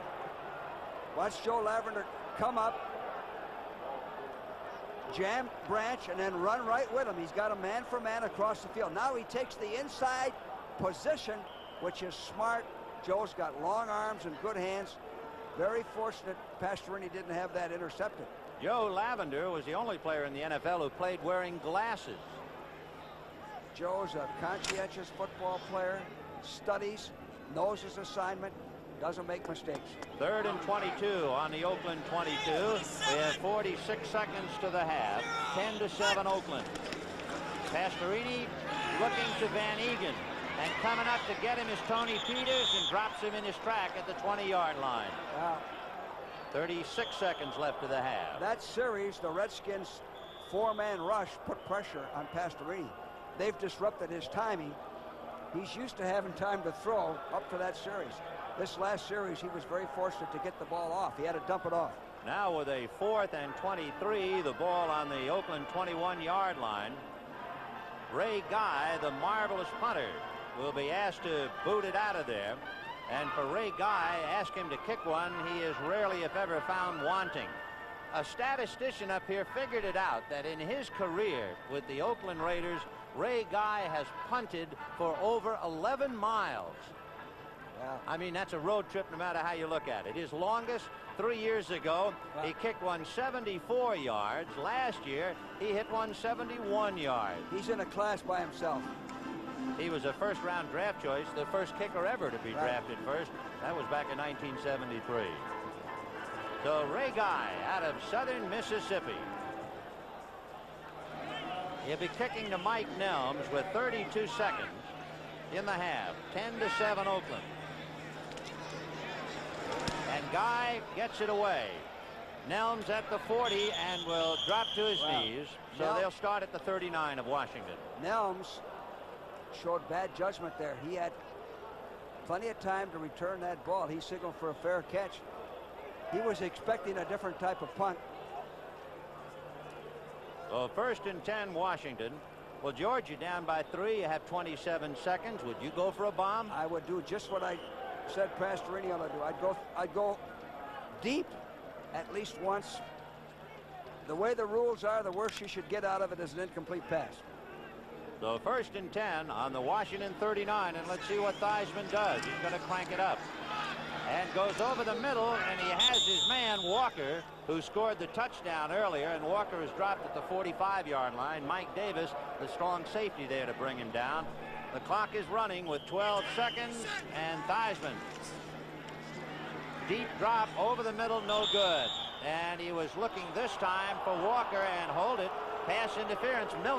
Matt Millen was right there, and it might be against Oakland. By the way, I think Matt Millen, 55, is doing a good job for the Raiders. Pass interference, number 55, defense. He's a rookie out of Penn State, and they have sure produced a lot of fine linebackers. They have. 2nd-round pick. He's also 260 pounds, which is kind of big, and yet he moves well.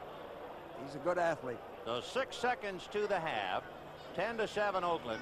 Theismann, chance for a play. You think the bomb is now, huh? Well, he doesn't have time here to throw another short pass and stop the clock. He might take a chance. You got time to throw 2 bombs here. The ball is on the 48 line of Oakland.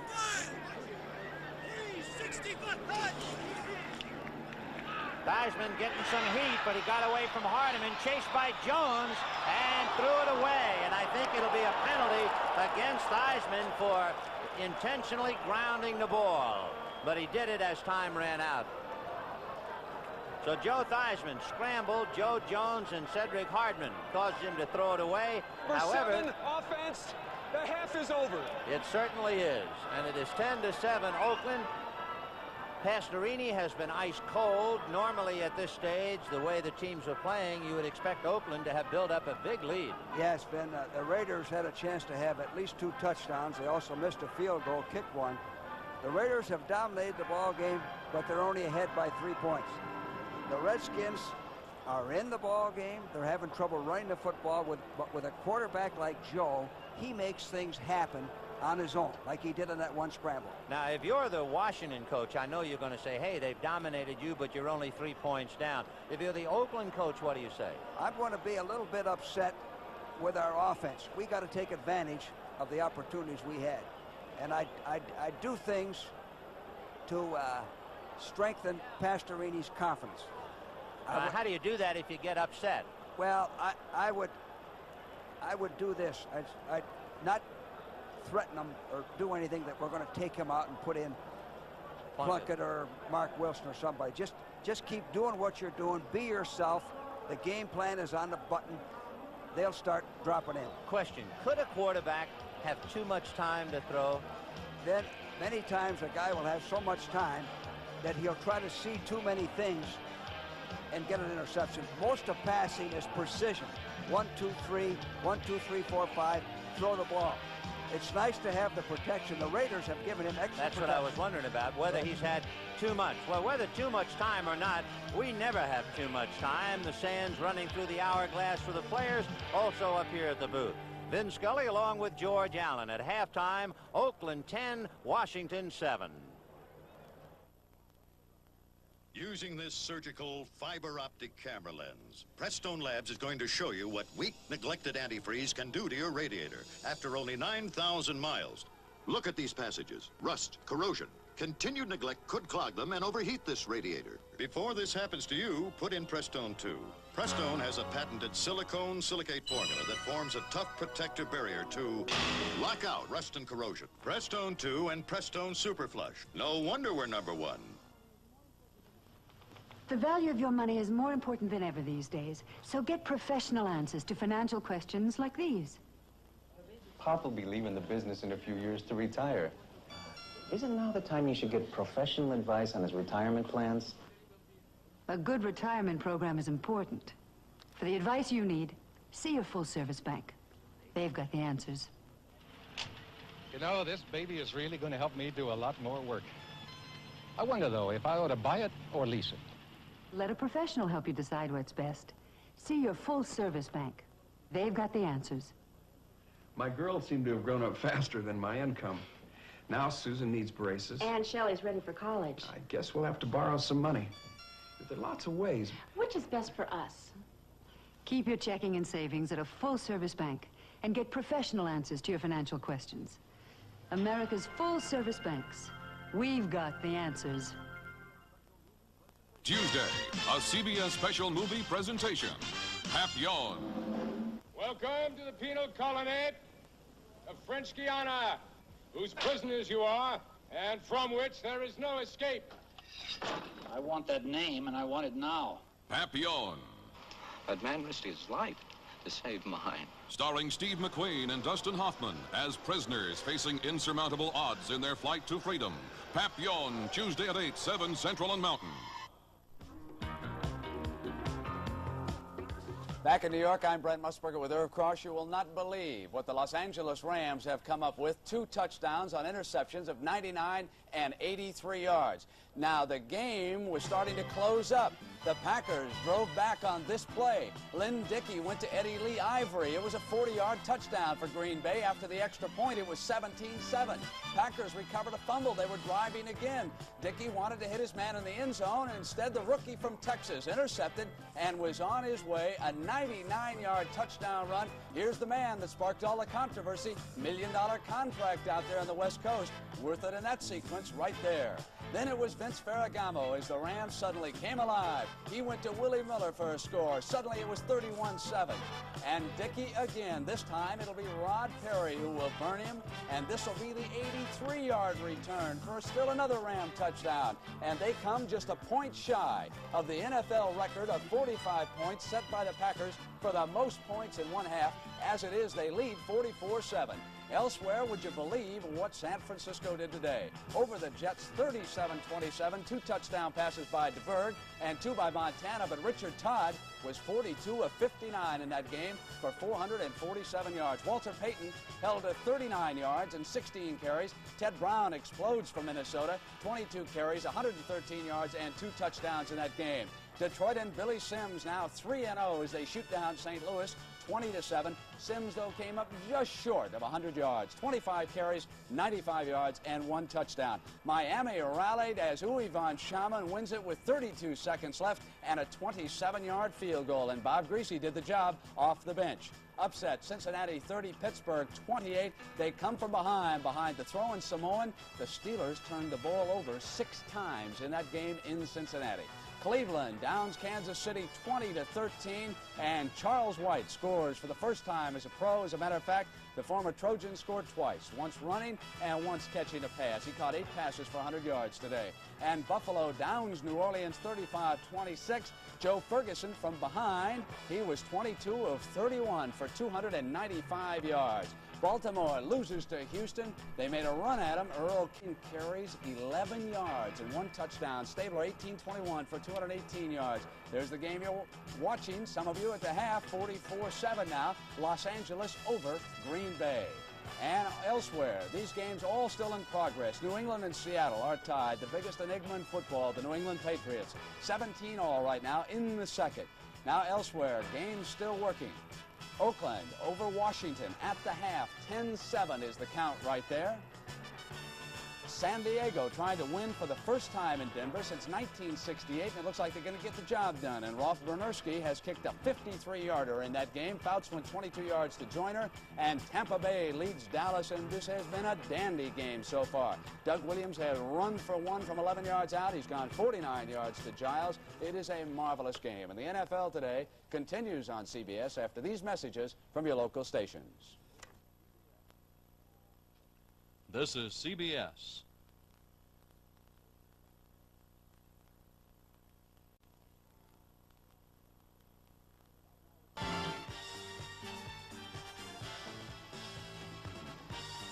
Back now with some highlights. Pittsburgh and Cincinnati. The defending world champions Steelers were upset in Cincinnati today. And for a time, it looked like the Bengals were going to have trouble even moving the football as Kenny Anderson limped off the field with a knee injury. But the throwing Samoan stepped in to replace him. Terry Bradshaw kept the Steelers going.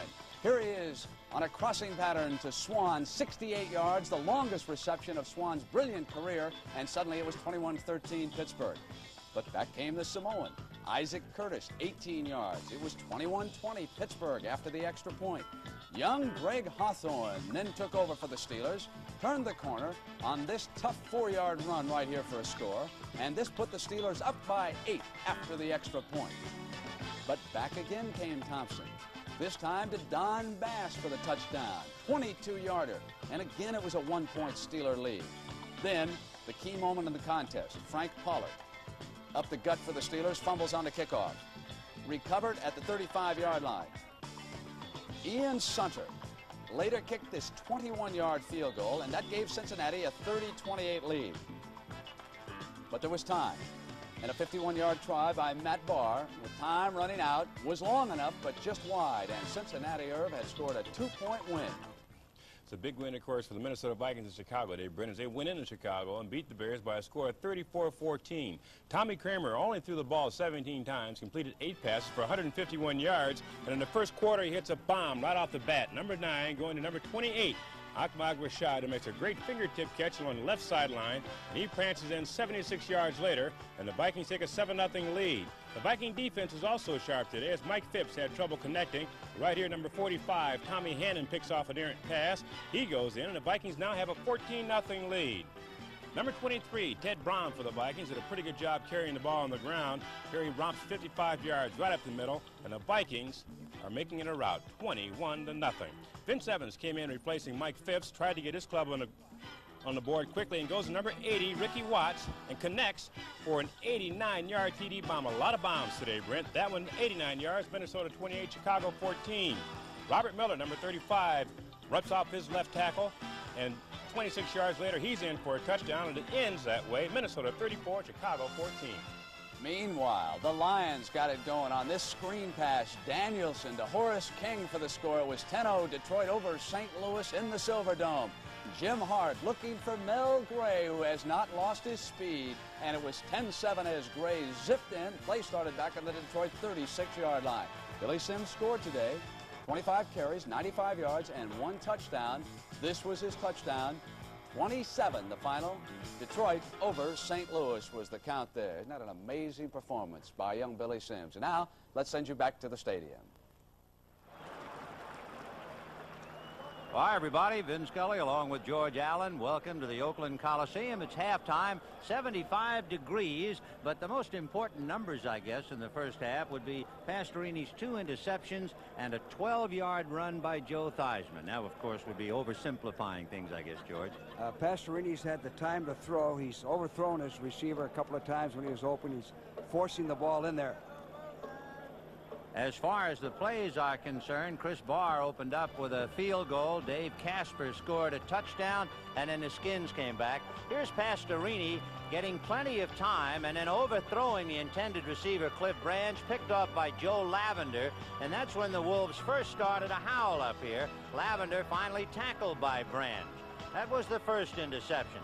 Later on, Pastorini is looking over the middle. He has Mark Van Eegen, and he throws it over Van Egen's hands. This time it landed untouched. Again, Pastorini is going over the middle, and this time Tony Peters takes it away from Dave Casper, the tight end. Meanwhile, Joe Theismann's team was thoroughly outplayed.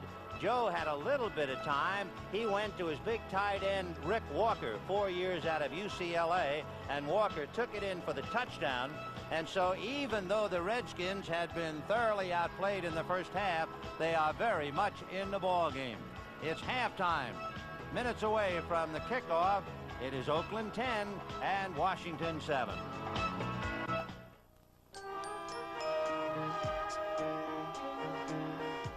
Just imagine if everyone drove a car like the Honda Civic DX, there'd be more room on the freeways. There'd be more space to park. And we'd probably all use less gas. The Honda Civic DX. It could make life a lot simpler. Honda, we make it simple. I'll tell you, I was a born soccer player. Did everything with my feet. Took out the rubbish with my feet, made the bed with my feet, drove my mum crazy. But I finally found something I enjoy doing with my hands. Drinking light beer from Miller. Light has a third less calories than the regular beer. It's less filling. But what really makes me happy is the taste. It's terrific. Now, my mum should be happy too. Look, Mum, no feet. Light beer from Miller. Everything you always wanted in a beer, and less. Hey guys, come on, Joe Theismann's watching us. Okay, hike on 3, break. Programs like this do more than teach youngsters how to play games. They nourish the minds and the hearts of the kids, and they teach them what caring for each other really means. Hi, I'm Joe Theismann of the Washington Redskins, and this is my daughter, Amy. We're here with the youngsters from the Kingman Boys and Girls Club here in Washington. United Way supports kids like these all over America because they believe, as I do, that our children are the most important part of our lives. A couple of years ago, we nearly lost Amy because of a heart condition. I was fortunate. We had the finest doctors and the best surgeons. But I came to realize that there are millions of children in our country who aren't so lucky.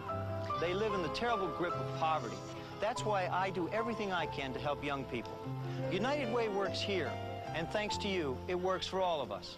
The United Way.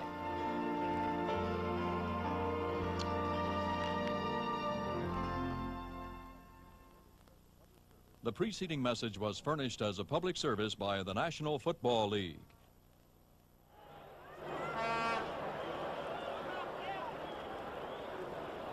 We're at the Oakland Coliseum. Vin Scully along with George Allen. Oakland leading Washington 10-7. A brilliant day. Temperatures started at 75 degrees when the ball game first kicked off. And now as we await the start of the second half, you remember Washington had won the toss and received. So now Oakland will have a chance to get their hands on the ball. And once again, it'll be interesting to see about Dan Pastorini, George. Yes, Ben, and you know the Redskins have made but 28 yards rushing the first half. Theismann has contributed 12 of the 28 yards on the scramble for a first down. Neither team is going to run the ball that much. We talked about that earlier. It's going to come down to pass rush, pass defense, pass coverage, that type of thing. I believe that Oakland might have a tendency to let down a little bit since they've dominated the game and are only ahead by 3 points. Now here's where leadership, discipline, organization takes over. Well, Mark Mosley will tee it up at the 35-yard line, and deep for the Oakland Raiders, they will have Ira Matthews and Arthur Whittington standing back on their own 5-yard line. So Mosley kicks it very high. He'll get pretty good coverage. Whittington fumbles it on the 8, but then recovers. And some white shirts are there to bring him down at about the 20-yard line. So Arthur Whittington makes a short return, and Dan Pastorini takes over. 1st and 10 on the Oakland 20. Pastorini's numbers: 1 touchdown to Dave Casper, 2 interceptions to Joe Lavender and Tony Peters. We always felt then the first series on offense is vital in the second half. What are you going to do the first series on offense? Well, he has Cliff Branch going wide left and Bob Chandler wide right. Casper, the tight end, goes on the right side. Play action fake to Van Egan. King release. Look at all the time he has. Now throwing, and he's got Cliff Branch at the 37-yard line. Tony Peters along with Pete Wysocki defending. But there's a flag on the play. He had 10 seconds to throw the football. 10 seconds to throw the football. Look at the protection he has. A good fake to Van Egan, weak side. Now he scrambles. You can see the time he had because Branch had enough time to run way across the field. By the way, there wasn't a flag on the play. It's a yellow piece of cardboard that suddenly flew onto the field. Pastorini throwing to the left side to Cliff Branch, and they box him in and drive him out at about the 44-yard line. So no flag on that last play, and it was 1st and 10 on the 38. Now here's what Pastorini likes to do. Lavender is smartly playing off the line of scrimmage, giving Branch some room. He runs a short out, picks up 5, 6, 7 yards. So it is 2nd and 3. The ball on the Oakland 45-yard line. Remember, they started on the 20. This time a slot right with Branch inside Chandler, and Casper is on the left side. And it's Kenny King, and they stack him up right at the line of scrimmage. So it'll be about 3rd and 3 from the 45. Kenny King unable to move. We talked about the Redskins only making 28 yards rushing. Oakland only rushed for 71 the first half. So neither team has done much offensively, running the football. 3rd and 3 on the Oakland 45-yard line. Cliff Branch comes left, Chandler right again. 91, 20, 0. Pastorini to Branch. It hit him right in the chest, and as if there was a spring on it, it bounced out. Yeah, that was. This is exactly what you want as a quarterback and a receiver. He's open for the first down. Watch his head. See Lavender playing off him. He's got to play off him. Watch his head. He didn't look the ball in at all, hit him in the pads, hit him in the bottom of the pads and bounced off. This sun is going to bother the receivers a little bit. So here is Ray Guy. He once hit the TV screen in the New Orleans Superdome in the '77 Pro Bowl. That's almost kicking it out of sight to do that. Guy this time hits somewhat of a wobbly kick, and a fair catch is called by Mike Nelms at the 24-yard line. That's where Washington will put it in play. And from that side of the field, Nelms is looking right up into a brilliant sun. The sun is tough today.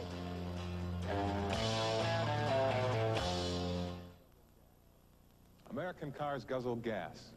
American cars are all style and no substance. American cars don't last. To all that, American Motors says nuts. This American Motors Concorde and this Spirit are built to be more than just good looking. They're tough. Tougher than ever before.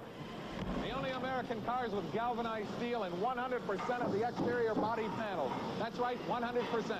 And Concorde and Spirit are more fuel efficient than ever before. This Concorde actually gives you better mileage than Chevy Citation. Only the tough Americans give you Z-Bard factory rust protection and a full 5-year no-rust-through warranty. Tough can be beautiful. Plus the exclusive American Motors Buyer Protection Plan, still with the best economy car warranty coverage in the industry. Concorde and Spirit, for good-looking high-mileage cars, don't sell the tough Americans short. Concorde and Spirit, built to last, from American Motors.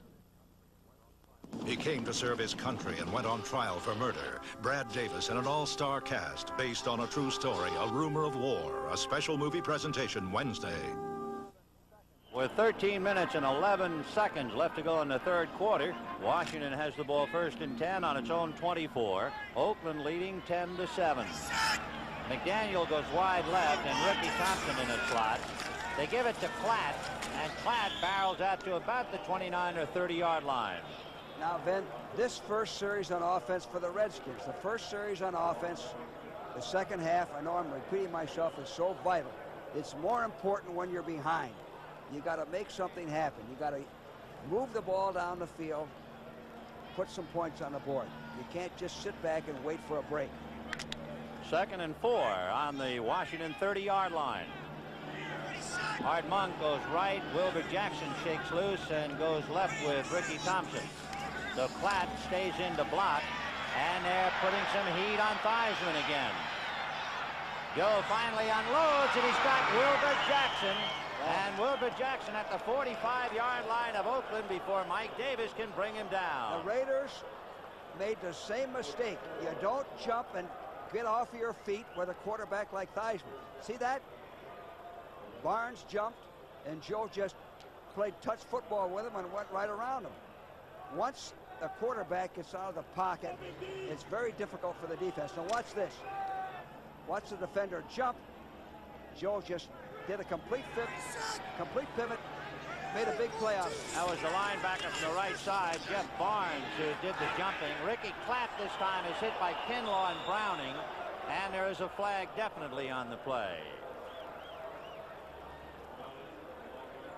So on a 2nd and 4 from the Washington 30, Theismann scrambles and then goes to Wilbur Jackson, and that brings it down to the 45 of Oakland, and we'll see about the penalty, which is going to be marched off against the Raiders. Well, the Redskins are making something happen. Grabbing the face mask, number 51, defense, 1st down. So Bob Nelson, who came in and grabbed the face mask, automatic 1st down, and the ball now is on the 39-yard line of Oakland. The Raiders leading 10-7. There is Browning, and Browning got the face mask, so not Bob Nelson as Jerry Markwright called it. Play action fake. There's Hendrick. The Stork is on the loose. Theismann throws, but it is out of bounds. Caught by McDaniel, but he left the premises before handling it. You see the Stork is right in there on a dog. A good call, but Joe's quickness and mobility outmaneuvers him. You know, Hendricks holds a lot of records. For instance, he has blocked 19 punts, field goals, and point afters. That's an NFL record, and he's tied with Freddie Dreyer for 3 safeties. Ted Hendricks, 12 years out of the University of Miami. And Theismann's been going steady with him all day. 2nd and 10 on the Oakland 39. In motion is Ricky Thompson. Here's Ricky Klatt. And Klatt backs away across the 35, and among others, Ted Hendricks. Well, you like Klatt? I like him. I like him. From what I said earlier, Ben, he's quick. He gets to the line in a hurry. You know, when you dog a quarterback like Joe or Roger Staubach, you have to dog him under control. If you come in there blind without being under control, he'll make you miss every time. And Ricky Klatt, whom they just showed, had 77 yards against the Giants. That's the most rushing by a rookie since Mike Thomas. So he's a comer. Theismann has his man, and it's Walker. And Walker, the tight end, is knocked out of bounds at the 30. You know what's interesting about that play? If you had studied the last 2 Washington games, you would find that Theismann had completed only 2 passes to his tight end. And apparently, they don't think he'll pass to Walker, and he's doing just that. He likes Harmon. And Harmon's the type of guy that is a good receiver, runs good routes. Joe is accurate. Joe's rifling that ball in there like a catcher to second base. Well, it's 4th and 1 from the 30-yard line, and Mosley is going to try and tie it up. The spot by Theismann on the 38-yard line, and the kick off the baseball infield is no good. And did that make it tougher, George, kicking off dirt? It is. When you plant your foot to kick, if you're kicking off the infield, you don't get good traction. There's a tendency for the foot to slip. You know, I happened to tell my Allstate agent about how everything I have 2 of. Like 2 cars, he asked. Maybe Allstate's 2-car discount can save you money on insurance. I compared. Allstate saves me more. I can use the money. Noah, dinner. One wife. Compare. Allstate's multi-car discount may save you more money. You're in good hands with Allstate. And that's a promise from us, the good hands people. You know, it's amazing how similar we are. We have the same last name. And we both played baseball for the same team. We even drank the same beer, light beer from Miller. And we drink it for the same reason. Light has 1/3 less calories than their regular beer. And it's less filling. But we drink it because it tastes so great. Now, I know we're incredibly alike, but don't be confused. We are not identical twins. I'm at least 2 inches taller than he is. Like beer from Miller. Everything you always wanted in a beer, and less. But here's Mosley's field goal attempt that was missed. He's kicking off of the infield. He did not slip. Watch his feet. They're planted solid. He just outright missed it. Normally he makes those. I think he's the best kicker in football. So he missed a 48-yard field goal attempt. The line of scrimmage was the 30, and that's where the Raiders put it in play, 1st and 10. Van Egan and Kenny King are the runners, and it'll be King, double 3s, trying to get outside, and he's finally pushed out by Joe Lavender as he got around Duszek and Dave Butts. If they give him a little blocking, he's going to make some long gainers. He's got the speed and he's got the quickness to run sweeps, to circle the ends. So 2nd and 3 as he picked up 7 on that carry to the Oakland 37-yard line. And you can see that he's doing pretty well, almost 5 yards a carry. 2nd and 3. Chandler right and Branch left.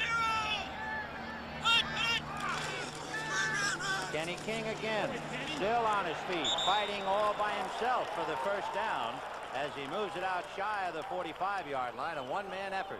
You know, Ben, the last 2 series, Kenny Houston hasn't been in there. Peters, number 23, has taken his place. For Kenny Houston to be out of the lineup, he must have an injury or a bump or bruise, because it's tough to get him out of that lineup. He's a real pro. 1st and 10 on the Oakland 44. Chandler comes in now on a wingback spot with Branch wide left. Mark Van Egan. We he gets to about the 47. Malott hit him first, and then Smith. So Van Egan, the greatest rusher in Oakland history, who passes Clem Daniels today. For the 4th straight year, he's been the #1 ball carrier. In fact, he's had 3 1,000-yard years. Mark Van Egan out of Colgate. Yeah, good man, good steady football player. Pastorini has the Redskin defense ready if he wants to go deep. 2nd and 6 on the Raider 48. And here's Arthur Whittington, hit from behind by Dave Butts and then Carl Lorch. And that's too much beef for Whittington, who weighs 180. Lorch weighs 258 and Butts 285. He just totally weighed down. So a 3rd down play, 3rd and 6 for the Raiders. This drive started on the Oakland 30-yard line.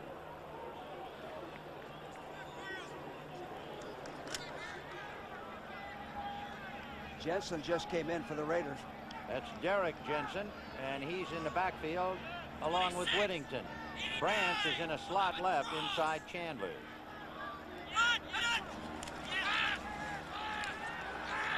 Pastorini has his man, and it's his tight end who is smothered up. Nelms along with Peters finally dropping Dave Casper, but they picked up the 1st down. Well, the Redskins are giving them the 8-10-yard stop patterns. Watch this time how Pastorini throws the ball. He throws it with the nose down. There's no way he's going to throw that ball too high. See, the nose is down, right on the numbers. Good execution. 1st down. 1st and 10 on the Washington 42-yard line. It's still Derek Jensen and Arthur Whittington behind Pastorini. Pastorini has it broken up. It was intended for Whittington, and Pete Wysocki was right there to snare it and knock it down. Pete was right with him. The ball was thrown just a little behind him. Here it is, 1st down pass. Again, he's got the time to throw. Now watch. The ball was thrown as much to Wysocki as it was the receiver. There's Branch seeming to be wide open, but of course Pastorini had his eyes riveted on the intended receiver, so it's 2nd and 10 on the Washington 42. Whittington going on the right side, and it's wide open. And Whittington is gone.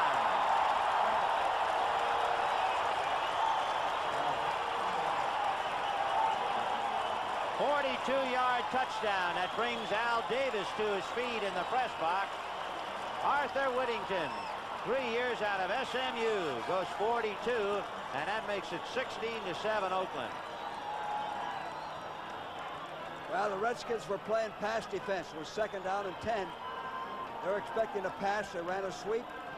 It's the same thing that the 49ers did last week for a big play.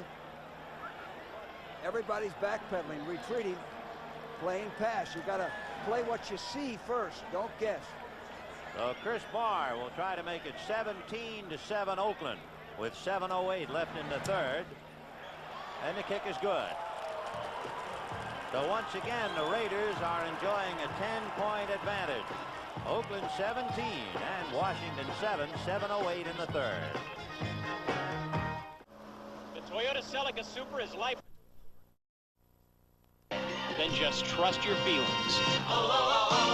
A Celica selection. Well, set for a comfortable evening? I hope so. Then you should be wearing comfortable slacks, like Hager Magic Stretch.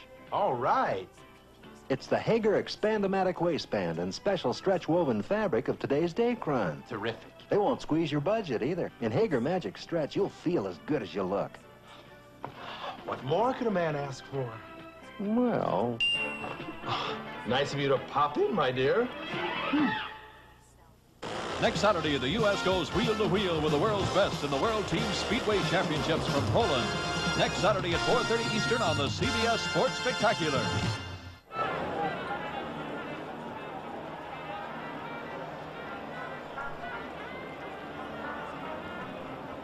Well, Peters, 23, is lined up over the tight end. He's going to cover him man for man. He's thinking pass overrun. Nobody gets across. They still haven't gotten across. Good block by Chandler, 85. Whittington waltzes in. Nobody touches him. Lamar Parrish tried to come over him when Chandler blocked on Lamar Parrish. That was it. So Arthur Whittington goes 42. It is 17-7 Oakland. And here's the kickoff up into the sun. And it's Jackson finally taking it from Hammond. And Wilbur Jackson steps out of bounds at the 30-yard line. And that's where Washington will put it in play. Jensen made a good block on that play, Vin. Number 31 made a good block. Peters was playing pass, overrun all the way. He never got across. Once you circle that stub man or that Sam man, the strong side guy, you got yardage. Well, we'll see about Theismann now. He was down 10-0 and drove for a touchdown. His own 12-yard run helped. There are the numbers, capped by the 42-yard run by Arthur Whittington. And now let's see about the resiliency of Washington. 1st and 10 from the 30. Theismann going to the left side, no good. The intended receiver, Ricky Thompson, claiming he had been knocked down by Mike Davis. So Washington is hot on the call, and they're not going to win it. And Theismann is furious. See if you can see Mike Davis and Ricky Thompson. There they go, down on the screen right there. There's contact there, but the official ruled that he was just playing the ball, I'm sure, not playing a man. So it is 2nd and 10 on the Washington 30-yard line. 6:56 in the 3rd quarter. Oakland has scored on a 42-yard run by Arthur Whittington and a pass to the tight end Dave Casper. Washington scored on a pass to a tight end Rick Walker. Theismann throwing to Klatt, and Ricky goes down at the 35, and it was Bob Nelson who had him by the shirt. Otherwise, he would have gone for at least another 10. Well, this is what Joe does well. Hits the short man, the check down, delayed receiver. The big thing the Raiders defense has to be alert is to keep him in the cup, keep him in the pocket. That's more important than rushing him. So it is 3rd and 5 on the 35-yard line. McDaniel in a slot left inside Monk. Theismann throwing too low, and it's short hopped at the last minute by Buddy Hardiman. So that was 3rd and 5, and Theismann and the Redskins will have to give up the football as Mike Connell comes in to punt to Oakland. They dogged him and got the hands up, so he had to throw the ball low. Ira Matthews going deep again to handle a punt from Mike Connell. 17-7 in favor of Oakland. 6 minutes and 6 seconds left in the 3rd quarter. Harmon is back to pick up strays in the blocking. And Lester Hayes almost got through. A big punt. Matthews taking it on the 18. And Dallas Hickman hit him and dropped him in his tracks. Dallas Hickman's the same type of athlete that the Stork is. Tall, lanky, very physical, good speed.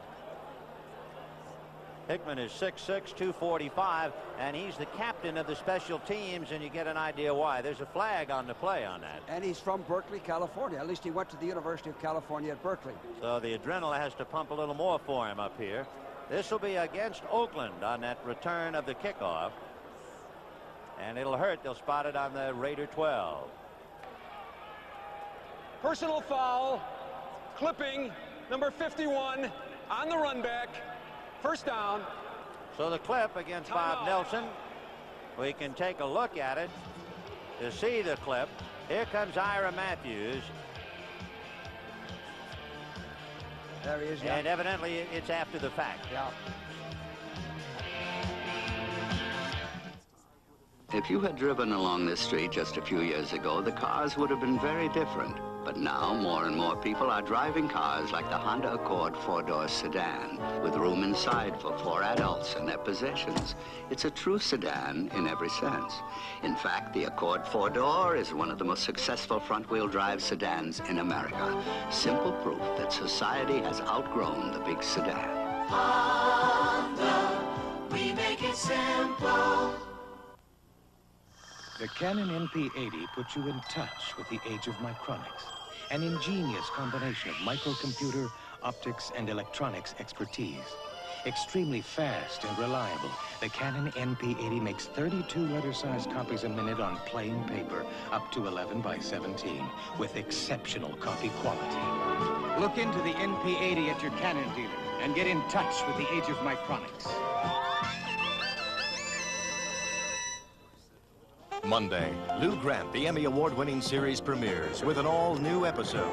Be sure and watch Ed Asner as Lou Grant, premiering Monday at 10, 9 Central and Mountain. In the left-hand corner, you can see Bob Nelson's clip on the run back by Ira Matthews. And so because of that clip, Oakland will put it in play, 1st and 10 from the 12. He never had a shot at a block, did he, George? It was really bad judgment. If you're in doubt, don't throw the block. That's the rule. If you're in doubt that you might clip, don't throw the block. It's too costly. 15 yards. 1st and 10 from the Oakland 12-yard line. Oakland leading in the ball game and dominating play, 17-7. 69, 46, 9. Kenny King going right inside a block with Van Egan. Carl Lorch has him by the ankles, and it was Lorch who dropped him. Well, Pastorini's in a good position strategy-wise. They're in a brown set, running the ball strong side. King cuts back in, sees daylight, reads his blocks pretty well. He can throw the ball or he can run the ball right now. So that puts the Redskins truly on defense. They got to stop the run now, first over the pass. 2nd and 3 on the 19-yard line. Mark Van Egan for daylight, and he has enough for a first down. He had to get to the 22, and it would appear he's made to the 23 at least. I like 1st and 10. Then I like the way Mark Van Egan carries the ball. 2 hands. Each end of the ball is covered by the palm of his hands. You aren't going to fumble that way. So they'll spot it at the 24. 1st and 10 for Oakland. 4:56 left in the 3rd quarter, with Oakland leading Washington 17-7. Branch is left, Chandler right, and it's Van Egan and Whittington now. Remember, Arthur went 42 for a touchdown just a couple of minutes ago. Pastorini with time, and it's intercepted. Tony Peters. Peters to the 20, to the 10. And down inside the 5-yard line. Tony Peters, his 2nd interception of the day and the 3rd against Pastorini. Well, this is bad judgment here. Pastorini going back. Again, he has the time. He was hit just as he threw. But there isn't a receiver close to Peters. He threw the ball directly to Peters. This puts the Redskins, if they can score, back in the ball game. It'll put him 1st and goal on the Oakland 4-yard line with timeout on the field as Peters is shaken up. Oakland 17, Washington 7. You take 1,000 hearts up here with you. Make them skip a beat. Then take them back down to Miller time. Time for the best tasting beer you can find. America's quality beer. When it's time to relax, Miller High Life. one beer stands clear. If you've got time, we've got the beer.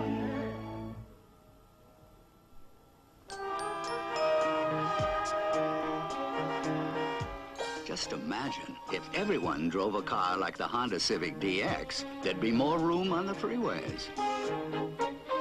There'd be more space to park. And we'd probably all use less gas. The Honda Civic DX, it could make life a lot simpler.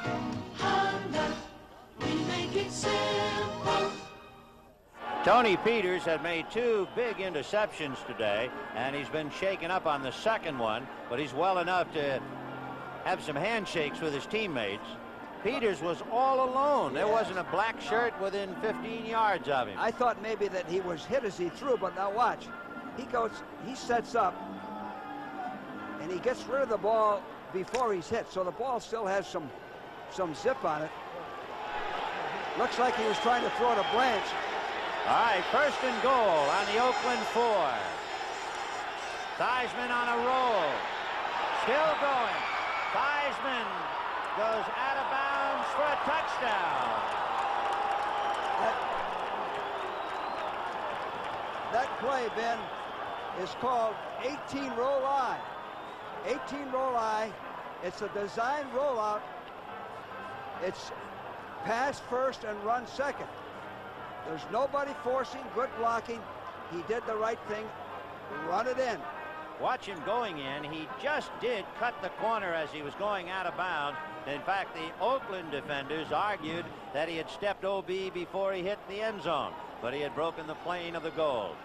So here is Mark Mosley now, trying to make it 17-14.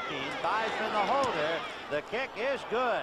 And the stubborn Redskins, who are being thoroughly outplayed, are still only 3 points behind the Raiders, thanks to 3 big interceptions.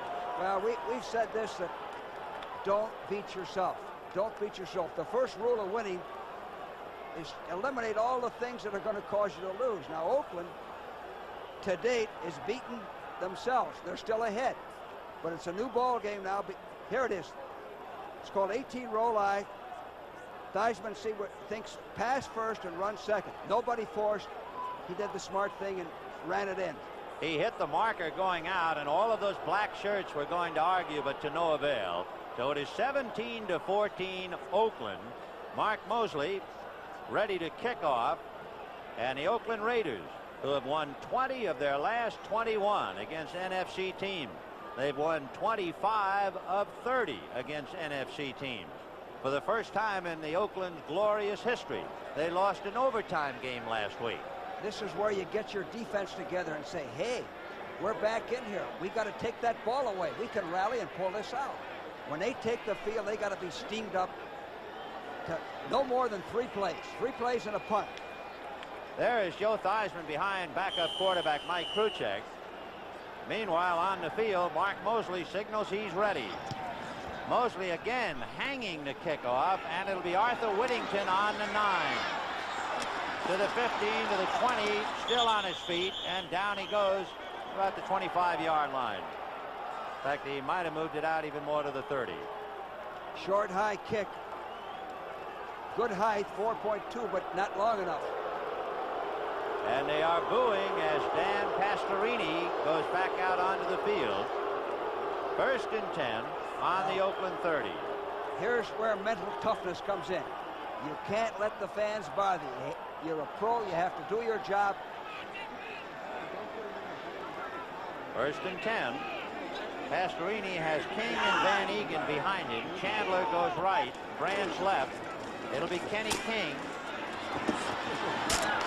And King is gang tackled as he got to about the 33. Coy Bacon almost had him behind the line of scrimmage, but he was too quick for Bacon. Art Shell's been doing a good job on Coy Bacon.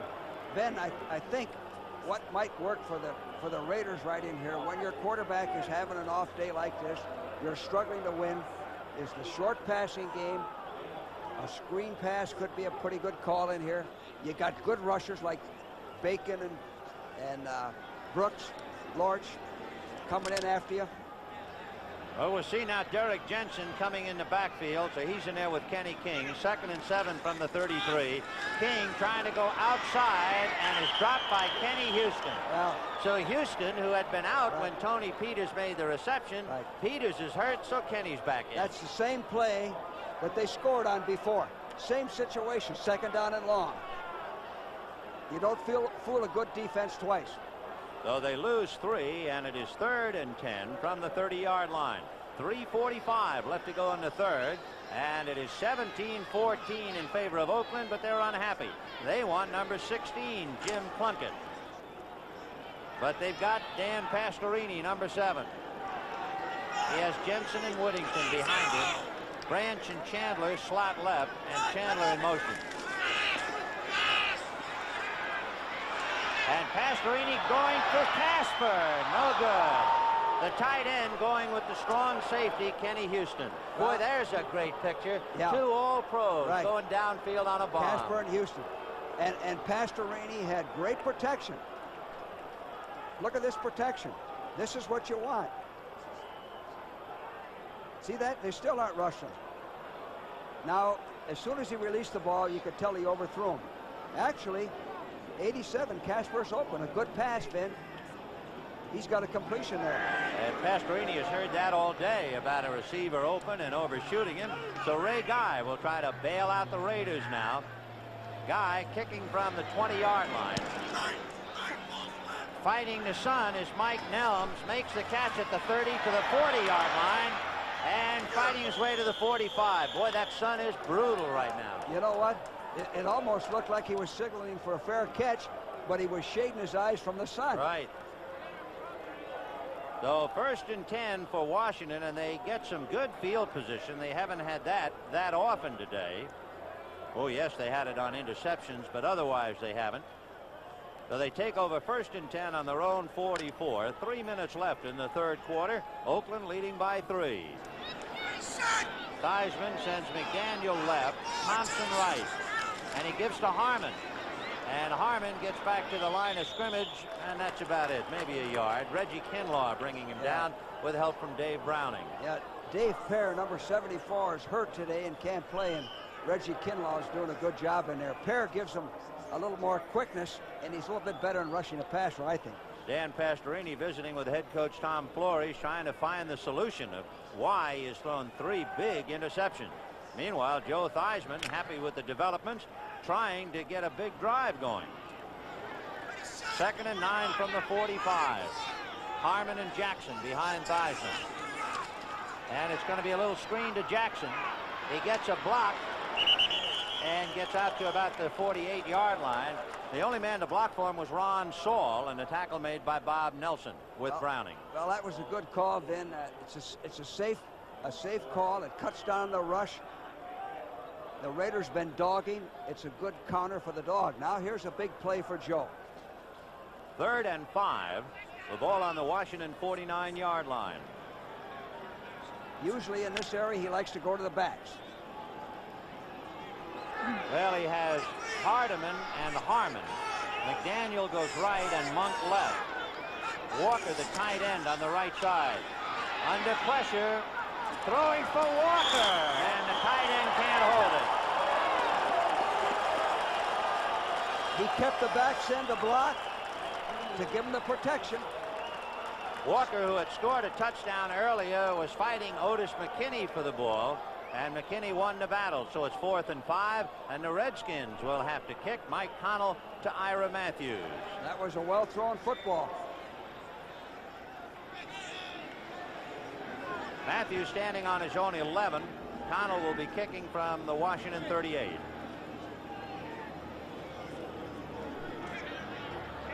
Angling for the sideline. And Matthews will take it and go to the right, but they bury him at about the 10-yard line. Well, in order to get a punt return, you got to slow down those wideouts that are coming down the field untouched. The Redskins have excellent coverage. Matthews didn't have a chance. Of course, for many years, Washington had Mike Bragg, one of the better punters around, after 12 years, but now it's Connell. What happened to Bragg? I really don't know. I think Mike Bragg is still one of the better punters in football. He's excellent at kicking out of bounds. Why he isn't there, just a matter of someone's judgment. So they go with Connell, who is kicking very well today, and Oakland puts it in play 1st and 10 from the 10.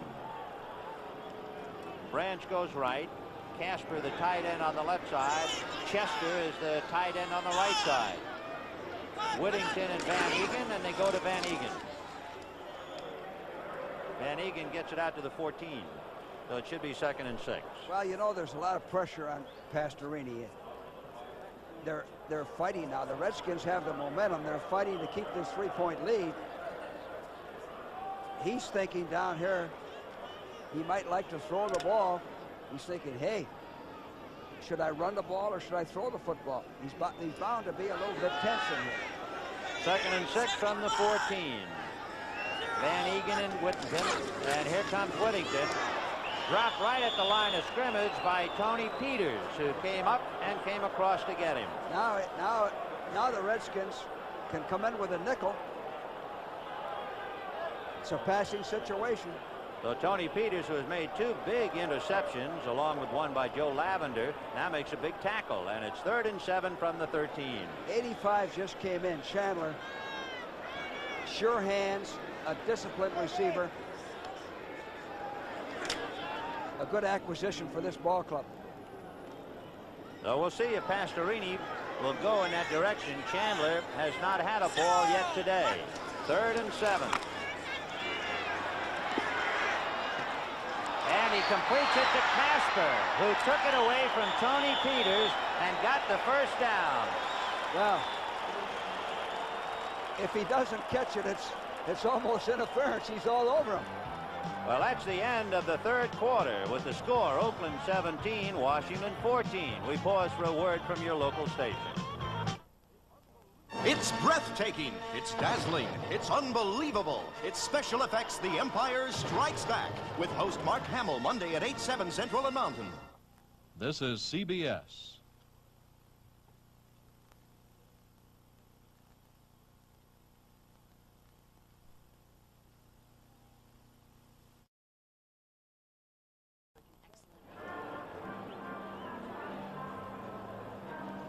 Here's the 3rd and 7 situation. Here's 3rd and 7.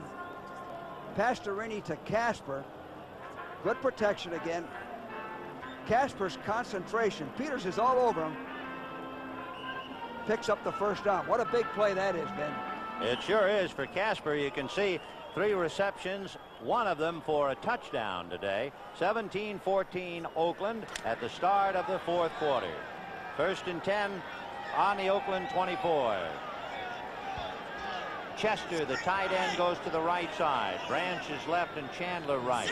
The running backs are Whittington and Van Egan.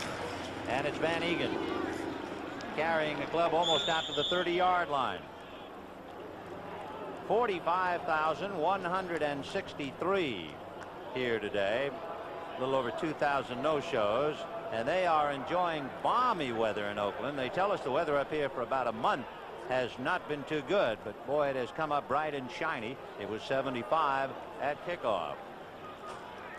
It is 2nd and 4 for Oakland. The ball on the rated 30-yard line.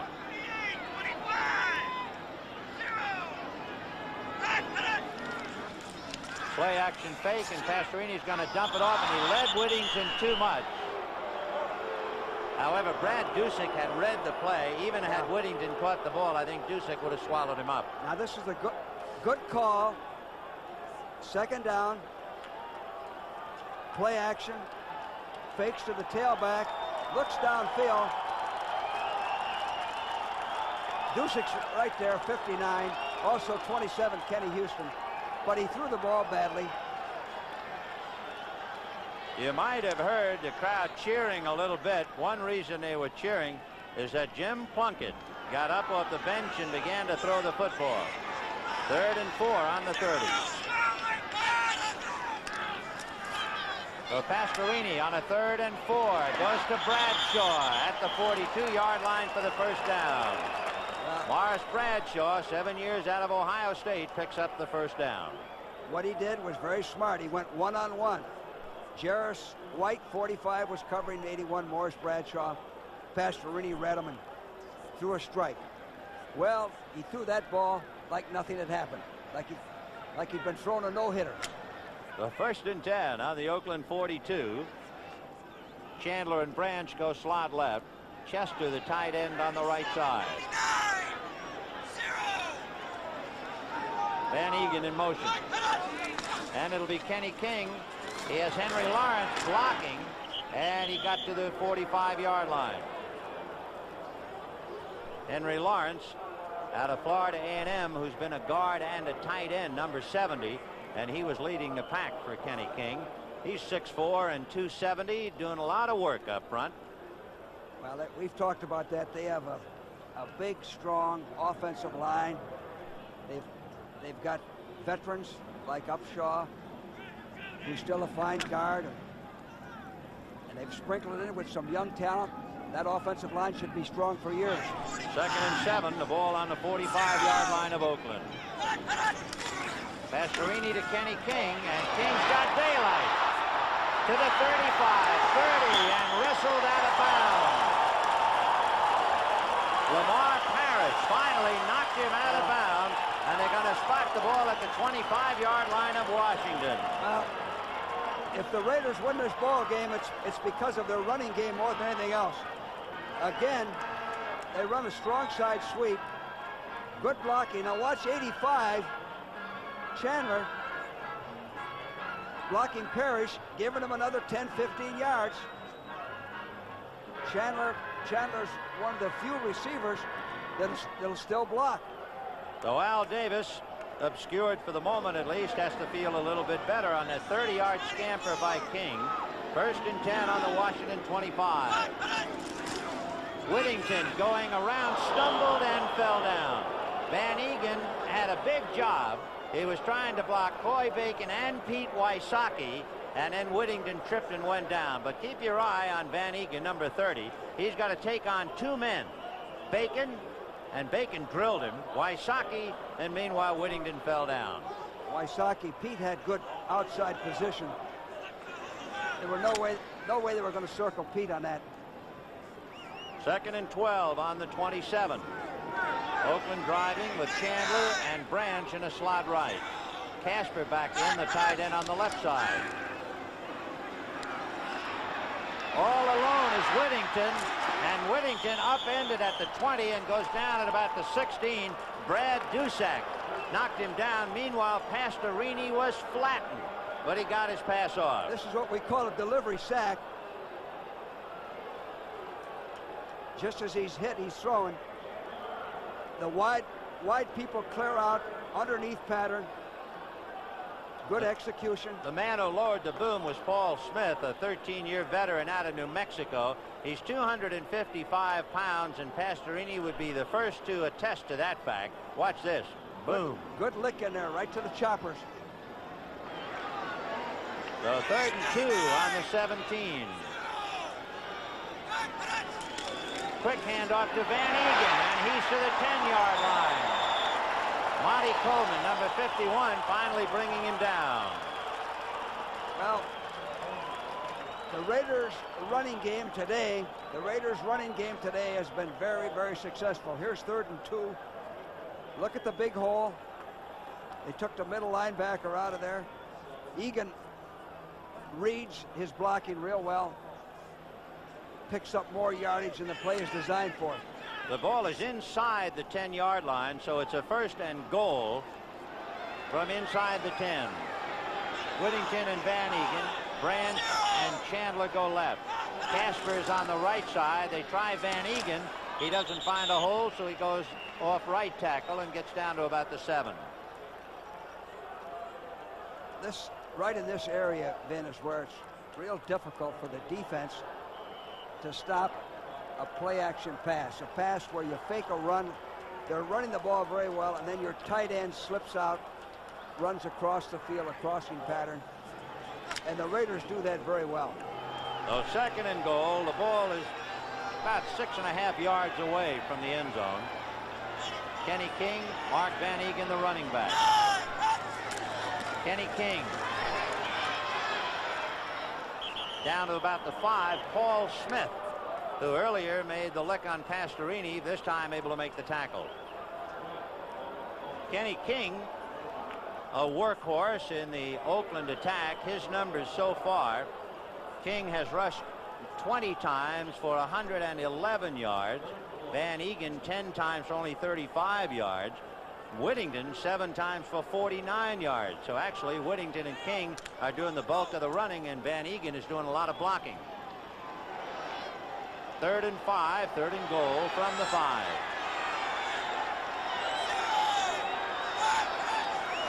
Pastorini looking right in the end zone. Touchdown, and a flag on the play.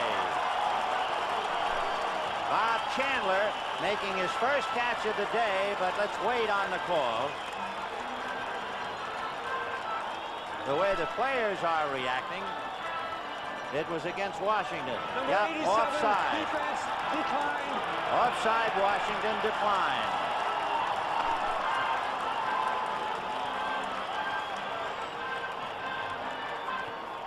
Well, he did the right thing. He went to the one-on-one situation. Chandler on the corner, lays the ball up high. Chandler has good hands, plays the ball at the highest point. That's the first ball they've thrown to Chandler, and it goes for a touchdown. 23-14, and the kick will make it 24-14.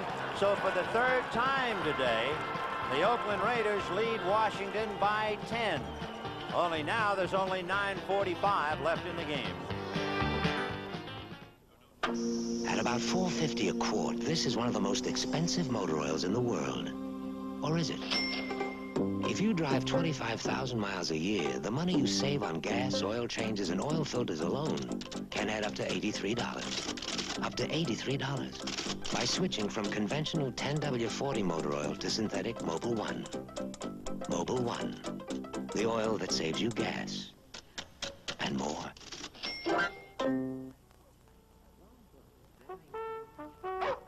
John Burns joined the Army in March and kept us waiting until October. Kathy Wolf joined the Army in May and kept us waiting all summer. If you're a high school graduate or about to be, you can join the Army now and take up to 12 months to report for duty. That way, if you qualify, we can guarantee you the skill training that makes you happiest. And we think a happy soldier is worth waiting for. This is the Army, a chance to serve your country as you serve yourself. Call this number toll-free. Next Saturday, go for a spin with the nation's best at the United States Roller Skating Championships. Next Saturday at 4:30 Eastern on the CBS Sports Spectacular. Here's Pastorini, 3rd and 5. He's looking at Chandler all the way. He sees he has a one-on-one situation. That's what you want. Puts the ball up high. Chandler takes it away from Parrish. Touchdown. So Pastorini weathering the slings and arrows of 3 interceptions and leading 24-14 as Ray Guy will kick off. 9:45 left in the game. And this time Bobby Hammond in the end zone, but because of the muff, he can't bring it out. And Washington will put it in play. 1st and 10 from their own 20. You know, there were a couple of plays, certainly that 3rd and 7 pass to Dave Casper that kept the drive alive. That was a big one, Ben. I think just what you said, Pastorini has shown the mental toughness necessary to overcome this. This is much more difficult when you're playing at home. If you're playing in Kansas City and having a bad game, nobody's booing you. And especially when you're coming in on the heels of a favorite, Kenny Stabler. Exactly. 1st and 10 on the 20 for Washington. Out of the eye this time. They haven't run that very much today. And here goes Wilbur Jackson. Jackson taking a lot of heat as he picked up the 1st down. Well, he didn't get the 1st down. He was a little shy of it. Got out to about the 28-yard line.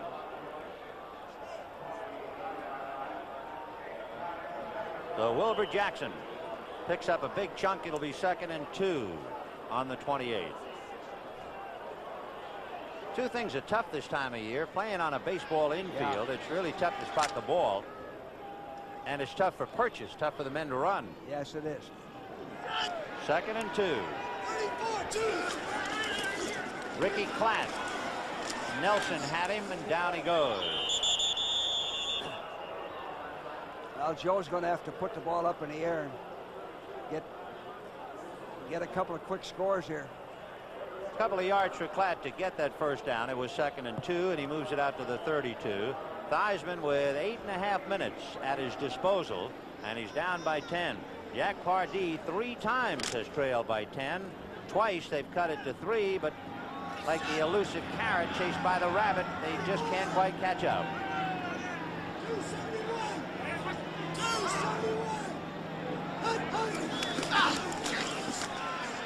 Theismann, the pass intended for McDaniel. Lester Hayes is going to be guilty of pass interference. And it's a good thing Lester Hayes did that, because the Raiders were dogging, blitzing. Pass interference, number Joe, 37, defense. Joe read down. it, had the right call. He's coming open. Lester Hayes knocked him off. Smart football. Lester Hayes, who might be the best athlete on the Raider squad, and of course lost that overtime pass by Dan Fouts in the Sun last week to John Jefferson that gave San Diego the overtime win. They go to Jackson. Jeff Williams trying to block on Hendricks. He moved Hendricks, but the other Raiders came up to make the stop at about the 47.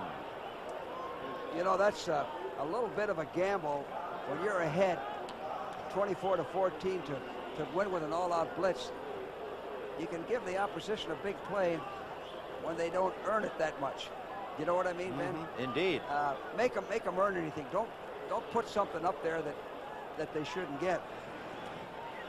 2nd and 7 on the Washington 48-yard line. 7.5 minutes left for Theismann, and he's down by 10.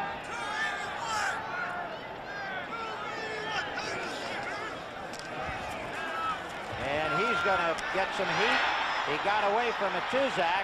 Throws it to Klatt to the 35. Klatt to the 30. Stumble to the 26-yard line. So Theismann to Ricky Klatt in what appeared to be a busted play. Yeah, well, here's what happened. The Raiders faked the dog. Joe thought they were going to dog. Now they just come in with a normal rush. No containment. Once a guy like Theismann scrambles, he's doubly dangerous. Takes an ordinary play and makes it into a long gainer. 26 yards on that play. Watch Theismann scrambling to buy a little time. That's Browning. Then just missing him is Matuzak. Throwing on the run, he hit Klatt. 1st and 10 on the Oakland 25. Play action fake to Jackson. More heat. And the pass, I think, hit the helmet of Bob Kuzil.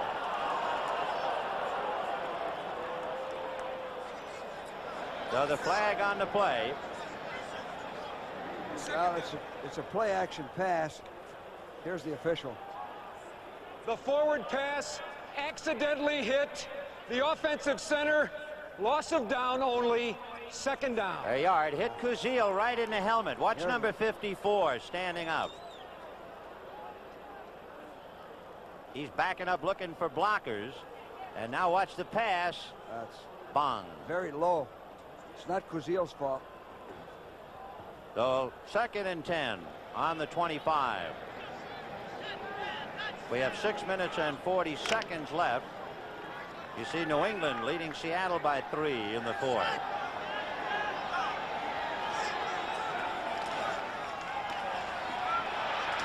Theismann off the hands of Thompson, intercepted by Lester Hayes. Hayes to the 20, and down he goes. Ricky Thompson had it go off his hands, and Lester Hayes makes the big interception. Well, we talked about the high pass that is deflected. Here's an example. The ball's a little high. It's tipped. Lester Hayes comes up with a big play.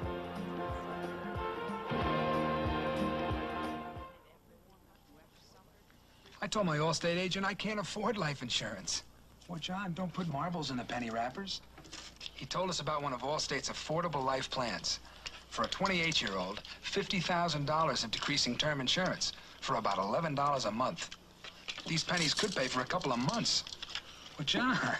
Well, you put your pennies in my marble jar. Ask about Allstate Life's affordable life plans. You're in good hands with Allstate. This ranch doesn't run without horses.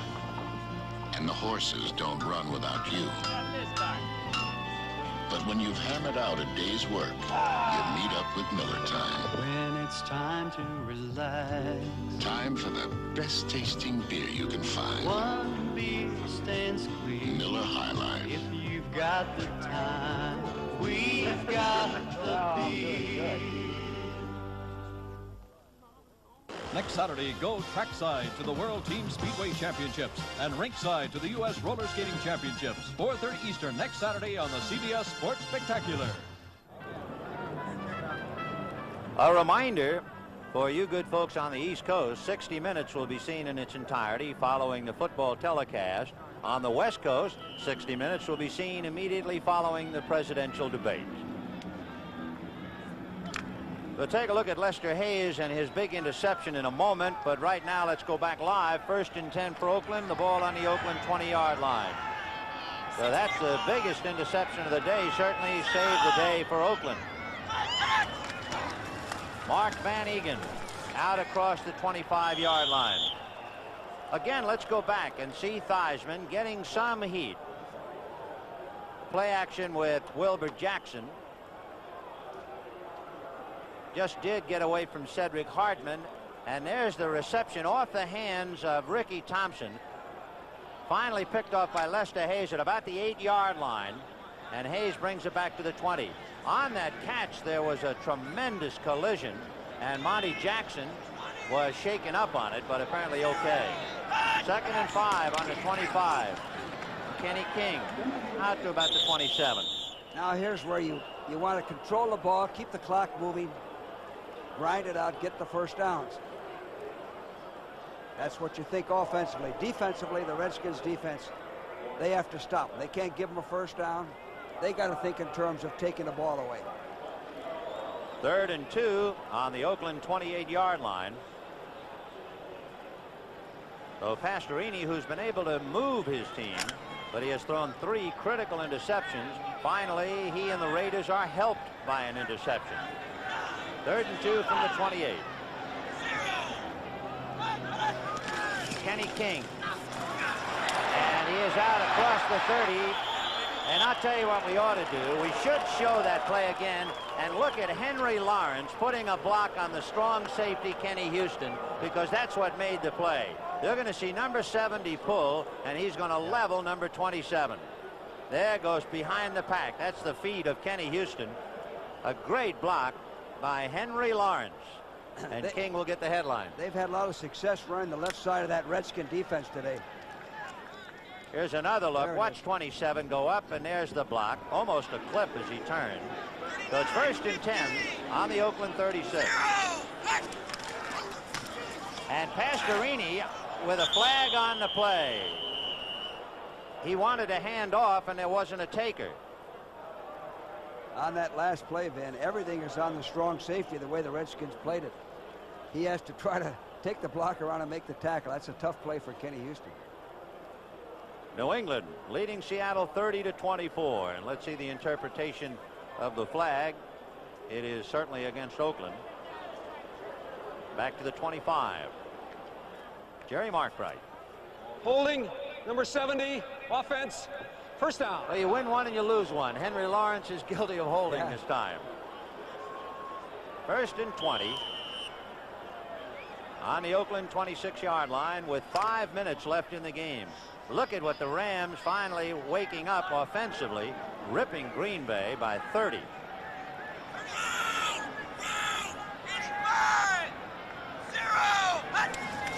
Pastorini handing off to Kenny King, gets a block from Marvin, and drives out almost to the 40-yard line. Mickey Marvin leading the way for him. I'll repeat what I said, Ben. They're pounding that left side. Here it goes again. Strong side sweep, handing off to the halfback. No penetration. Everything on the strong safety. So that was Marvin who was driving Kenny Houston out. So I can understand why they call him the strong safety. They sure take some shots at him. For King, he has carried the ball now 23 times for 135 yards. 2nd and 7 on the 39. Here comes Whittington. Whittington that time brought down by Dusick as Marvin and Kenny Houston hit so hard. We used to, if we got a team running that much to the left side, whether it was strong or weak, we'd shift our whole line over there, go over an extra man just to try to stop him.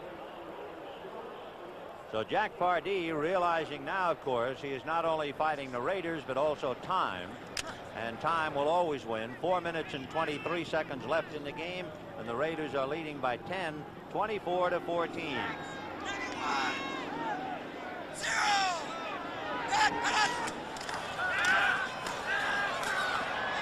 Pastorini off the hands of Whittington.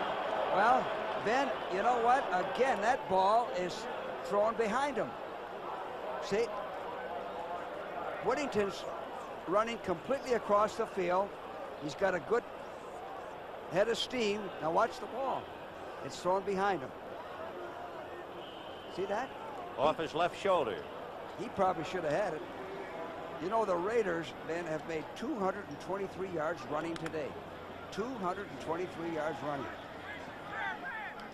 Tom Flores, the one consolation, of course, the Raiders are winning, but they're still a very frustrated football club. 4th and 9 on the 37, and Ray Guy will be kicking. Mike Nelm standing on the Washington 15. And boy, there's going to be some hang time on that baby. So the reception is made at the 23. Yeah. 4.6 hang time. Anybody in the ballpark can cover that kick. 24-14 Oakland. There goes another gas station. Are the other going to stop? The Corolla Tercel, Toyota's lowest priced car, gets such good gas mileage that for some, it could be a problem. I got to stop at the gas station. Why, we haven't had to stop for gas in hours. We haven't stopped for anything. Do you know why I bought this front-wheel drive Toyota? Allow gas to the gas mileage. I'll stop, but I don't have to because this is Toyota's highest mileage car. And Lester, oh, what a feeling. High mileage. Toyota. Some guys never learn. They're still taking it on the chin. Gotcha. Norelco offers the Norelco rotary razor. Not 1 or 2 blades, but 36 blades inside 3 adjustable floating heads and a unique shaving angle for a very close shave without a nick or cut. So say hello to the Norelco rotary razor and say goodbye to Gotcha.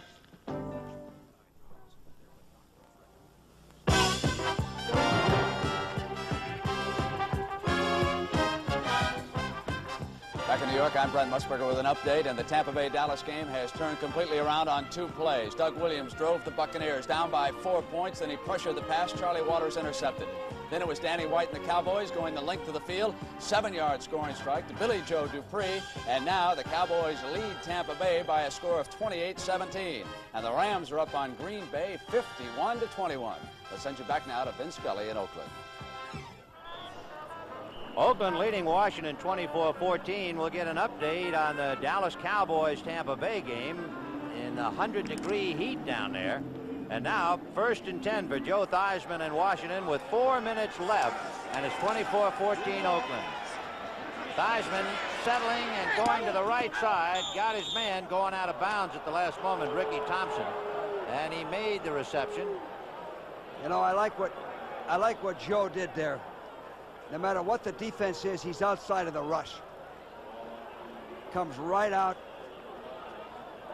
He can run or pass. Of course, he wants to throw first. Got both feet down. So it is 2nd and 2 from the 31-yard line.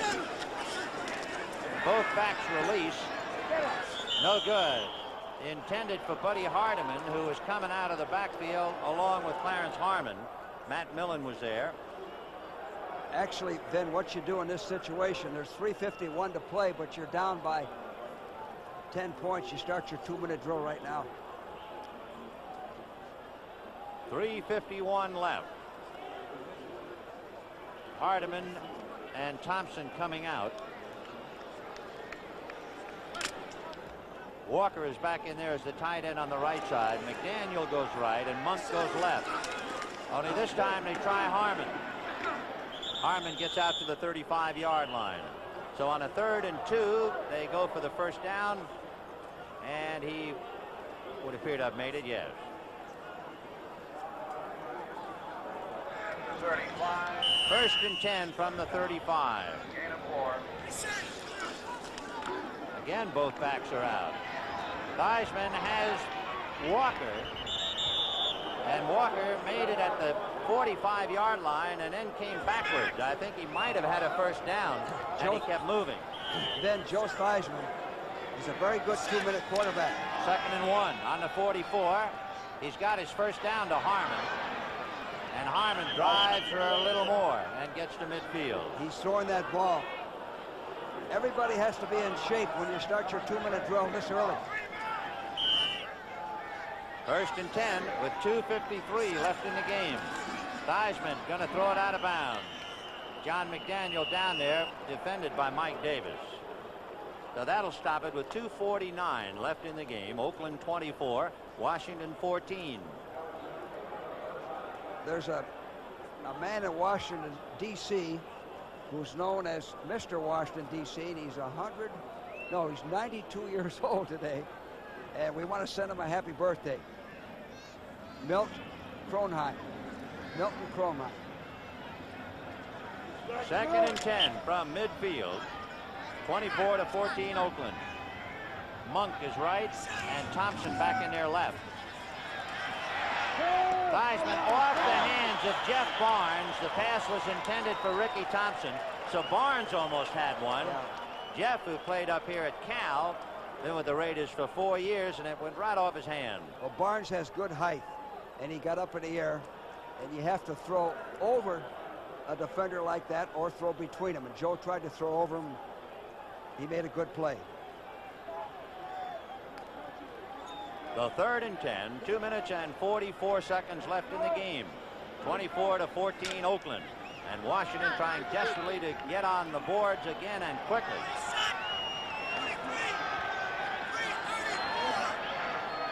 McDaniel in motion. The pass to McDaniel. He's to the 40, and that's where he stopped. Pretty good hit by Mike Davis. Knocked him backwards. Then the reason that's such a good play is he sends 80 McDaniel in motion, and they're in a zone, so nobody picks him up short, and he can pick up 7-8 yards. So it is first and 10. Ball on the Oakland 39-yard line. Monk right, McDaniel left. Theismann over the middle, and he's got Walker, and Walker is dropped at the 25. So Rick Walker, the big tight end who caught a touchdown pass, they're all under the whip as Theismann drilling them, and he has finally come to the 2-minute warning. So with 2 minutes left in the game, Washington is driving, but Oakland leading 24-14. George worked overtime to finish this suit for my wedding. He needs the deodorant that works overtime. Bob worked overtime learning how to skate. He needs the deodorant that works overtime. Old Spice Stick deodorant works 24 hours. Only Old Spice Stick gives you both 24-hour protection from odor plus that famous Old Spice scent. Bucky's been working overtime to get ready for the game. Good thing my Old Spice Stick deodorant works overtime, too. Old Spice Stick, the deodorant that works overtime.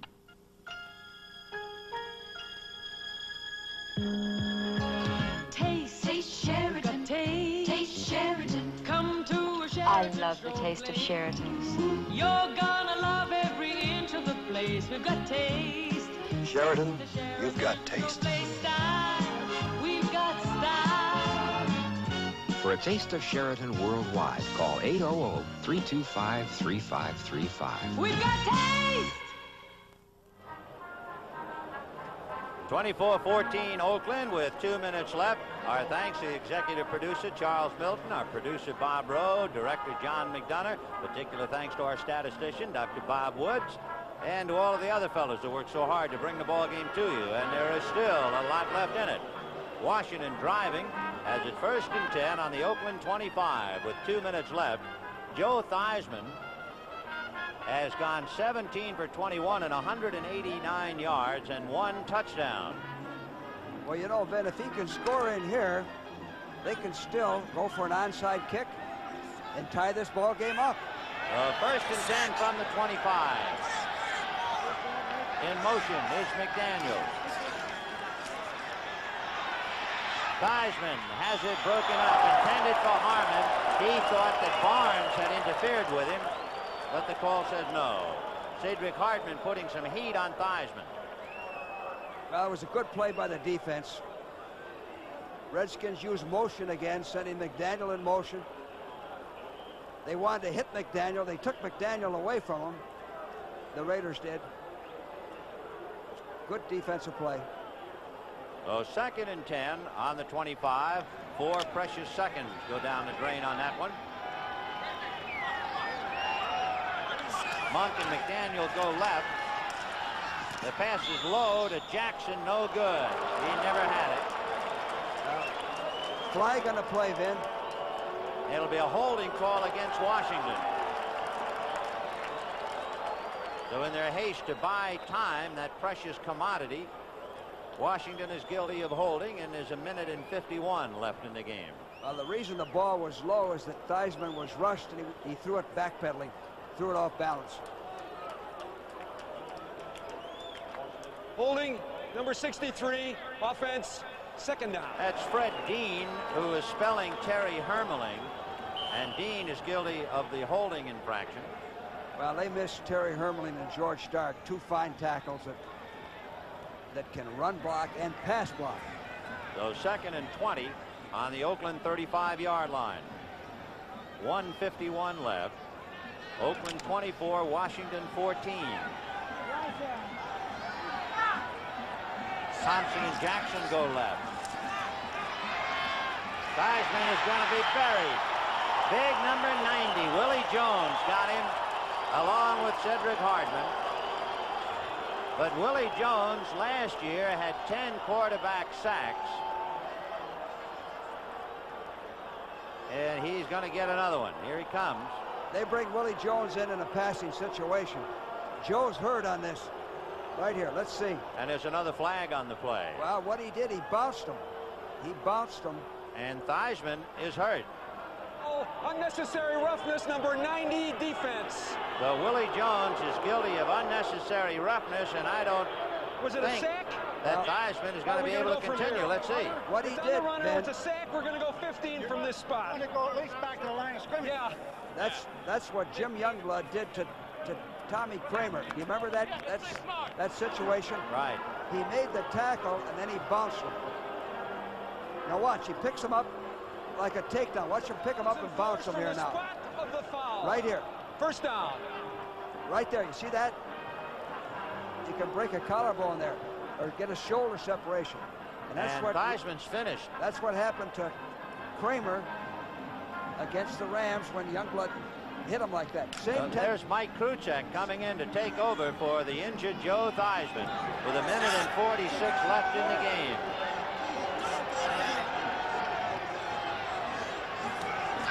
A handoff to Harmon. And Harmon is hit at the 20-yard line or he's gone. Burgess Owens made the tackle. Oh, that's good. Otherwise, it's a TD. Joe's coming back in. That's good. He could have been... That's good news. He could have been severely injured on Especially the way he went out with his left arm up against his chest. I thought maybe he did have a shoulder separation. But Theismann is okay with 1:34. 24-14 Oakland. We looked at Celica, Accord, and Scirocco. But when we looked at this new Mazda 626, that's all it took. Just one look. That's all it took. Yeah, just one look. That's all it took. We really like the way this Mazda 626 performs, not to mention its great mileage. All at a price that makes it really worth looking at. Yeah, the more you look, the more you look. Since 1855. If you got the time, we've got the bill. If you got the time. We have 1:34 left in the ball game. The Redskins, trailing all day, are trailing again by 10 points. Oakland 24, Washington 14. Joe Heisman out for just one play. Kruchek on a handoff to Harmon. Got a first down inside the 20 to the Oakland 19, and Theismann is back in there again. You know, Ben, I think one of the reasons he wasn't hurt is he's conditioned his body. He works with the weights, he stretches. He utilizes the off-season to get ready for the football season. If he hadn't conditioned himself, he could have been injured on that. He's built a lot of muscle up around the shoulder girdle. He took quite a blow there. He did indeed. Willie Jones fired up, spelling John Matusak, and Jones almost finished Theismann, but Joe is all right. So 1st and 10 from the 19. 1:34 left in the game. Monk goes left, Thompson right, Theismann on a roll right, and it's broken up at the last moment. It was intended for Ricky Thompson, and it was Lester Hayes who had the big interception a few minutes ago who broke up the pass. And I like what Theismann did, whether the play was called or he called it. He rolled out away from the pressure. Here he can survey the field, use his mobility, Get away from the rush. Fine defensive play by Hayes. Oh, marvelous play. So it is 2nd and 10 from the 19. Slot left. Monk and Thompson. Backs go out. The pass is to Harmon, and he is inside the 10. Dropped at about the 7-yard line. He was hit by Mike Davis and Jeff Barnes, and somehow still held on to the ball. He has a knack of doing that. He can hang on to that ball when he's being hit. Time Hard after to believe. time. 1st and goal from the 7. And Theismann is going to be sacked on Matuzak, and there's a flag on the play. Face mask, I believe, is the call. The Raiders are offsides for sure. The Raiders beat the center snap. That's Matuzak coming in. Now watch this. A lot of movement and the offside. One of the officials gave a preliminary signal, face mask, which is why we called it.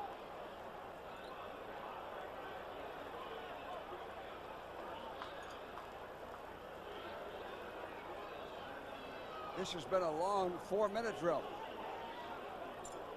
With the penalties and the timeouts. There's still a minute and 7 seconds left. A lot of time left. The Redskins are not out of this game. Jerry Markbright just said, stay with me, I need the numbers, and somebody hollered 72, which is John Matuzak. Offside. They can score on that rollout again. Grabbing the face mask, number 72 defense. Disregard. Offside, number 72 defense. 1st down. So Matuzak was guilty of the face mask penalty right there. And that makes it 1st and goal on the 3. Harmon and Jackson with McDaniel and Thompson going right.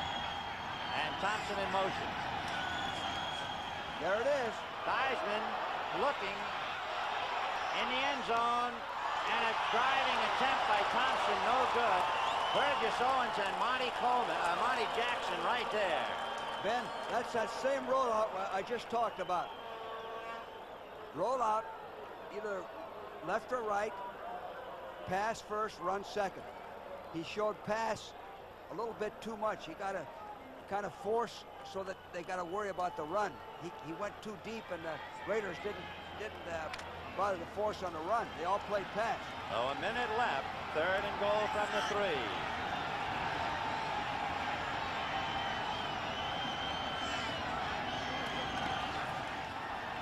Theismann leading his man for a touchdown. It's Thompson. He was able to get inside on Lester Hayes. So Washington is now down by 4 as Theismann makes a connection. Ricky Thompson just did get inside Lester Hayes, number 37, and a perfectly executed play. There it is. Well, you can barely see it. That's a perfectly executed pass in here, just as you said, a slant pass to your wide receiver. So now Theismann will hold. Mark Mosley trying to make it 24-21. The spot and the kick, it's good. So with 56 seconds left in the game, Washington is still alive. They're losing, but there's still breath in the body. It's 24-21 Oakland. And you got to go for the onside kick. And Mark Mosley is one of the best. He's got 3 ways of kicking an onside kick. Let's see which one he uses. Tell me about the 3 ways. Well, he's got sort of a pooch kick where it's like a Texas leaguer in baseball. Little blooper. Yeah, where he lays the ball and it falls around the 35-yard line, and you send someone to go down there. He's got one where he'll just kick the ball left or right to have it go over the required distance. Then he's got one where he lines the ball, hits it real hard to get a ricochet off of the defender. Okay, with that in mind, we will see how Mark Mosley handles his kickoff. It is 24-21 Oakland. The Washington Redskins moving the ball. Look at the Raiders, Vin. They're all up. It'll be interesting now to see the decision by Mosley. Let's check the people. Dave Casper, Raymond Chester, Burgess Owens, Derek Jensen, and McKinney, and Ramsey. They're all up on the line. They got people who know how to handle the ball. The first 5 men for Oakland. Yeah, you put your ball handlers, all your ball handlers up there. Well, they've got him there. And it's a little nubber, and it's caught by Casper, and he has it at midfield. Poor kick. So Mosley, a little blooper to Dave Casper, and Oakland is in business. If you're going to kick that Texas leaguer, you got to kick it a little deeper than that. See, he kicked it right to him. If that's what he's trying to do. And of course, Casper is certainly accustomed to handling the ball. Real easy to handle, and you go right to the ground. You don't try to advance it. Protect the ball. So Oakland 24-21, leading by 3, and they have everything on their side now. The score, the time, and they have the ball, and in good field position.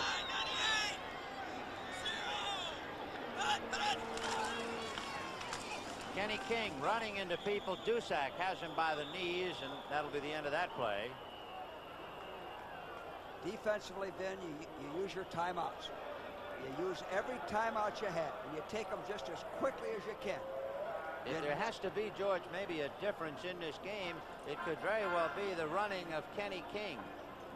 Well, the last time we checked, good point, they had 223 yards running. Oakland is not that effective a running team. And King, as you just mentioned, his running was 136 yards. Which is about not quite 5 yards a carry, but he has really chewed them up. Not many teams get over 100 yards running against that Redskin defense. Pastorini has thrown 3 interceptions, so part of the story is that the Raiders are winning despite those interceptions. Their running game was the difference. And the other thing is they use their running game in a passing situation. So Dan Pastorini with 48 seconds left in the game, trying to wrap it up. It's been a bumpy ride for him. His first for keeps game here as the Oakland quarterback. They played a couple of preseason games here, but their first 2 games of the regular season were on the road. And he heard a lot of boos, but he's winning. Mark Van Eegen. Finally brought down by Pete Wysocki, who's at the bottom of that pile, number 50. 42 seconds left. So the Redskins hurting now. They can't defense the clock. Trying to get one more shot with the football. Other scores, Minnesota rebounding after a defeat to Philadelphia, knocked off Chicago. Detroit, and I'm sure that Billy Sims had a hand in that, defeating the Cardinals 20-7. The 49ers, 10 points over the Jets, 37-27. They led at one time 24-0. Cleveland beat Kansas City 20-13. And Miami edging Atlanta 20-17. You know the best team in the AFC against the NFC? Well, it's a tie today. It still turns out to be Miami and Oakland. If Oakland wins this one, both Miami and Oakland since 1970 will have won 26 and lost only 5 to NFC teams, and Oakland will have won 21 of the last 22 meetings against the NFC. I guess you have to call that domination. That's tremendous. 3rd and 7 on the Washington 47 with 42 seconds left. Chandler in motion.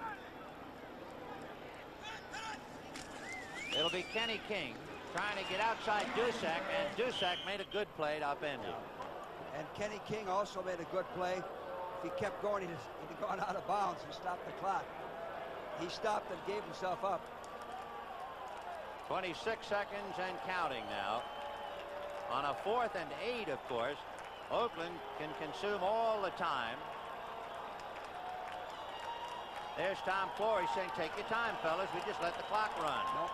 Redskins are out of timeouts. Redskins out of timeouts. There's no way to stop it.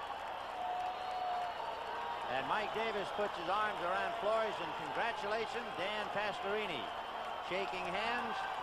And the Oakland Raiders have defeated the Washington Redskins 24-21. For the Raiders, they've won all 4 of their previous regular season overtime games until they had lost last week to San Diego.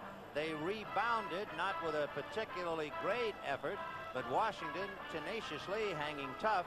Ran out of time as Oakland won at 24-21. Well, again, I think the big thing here is the Oakland running game was much more effective than anyone anticipated. Pastorini's passing was just enough to keep the Redskins a little bit honest. But the Oakland running game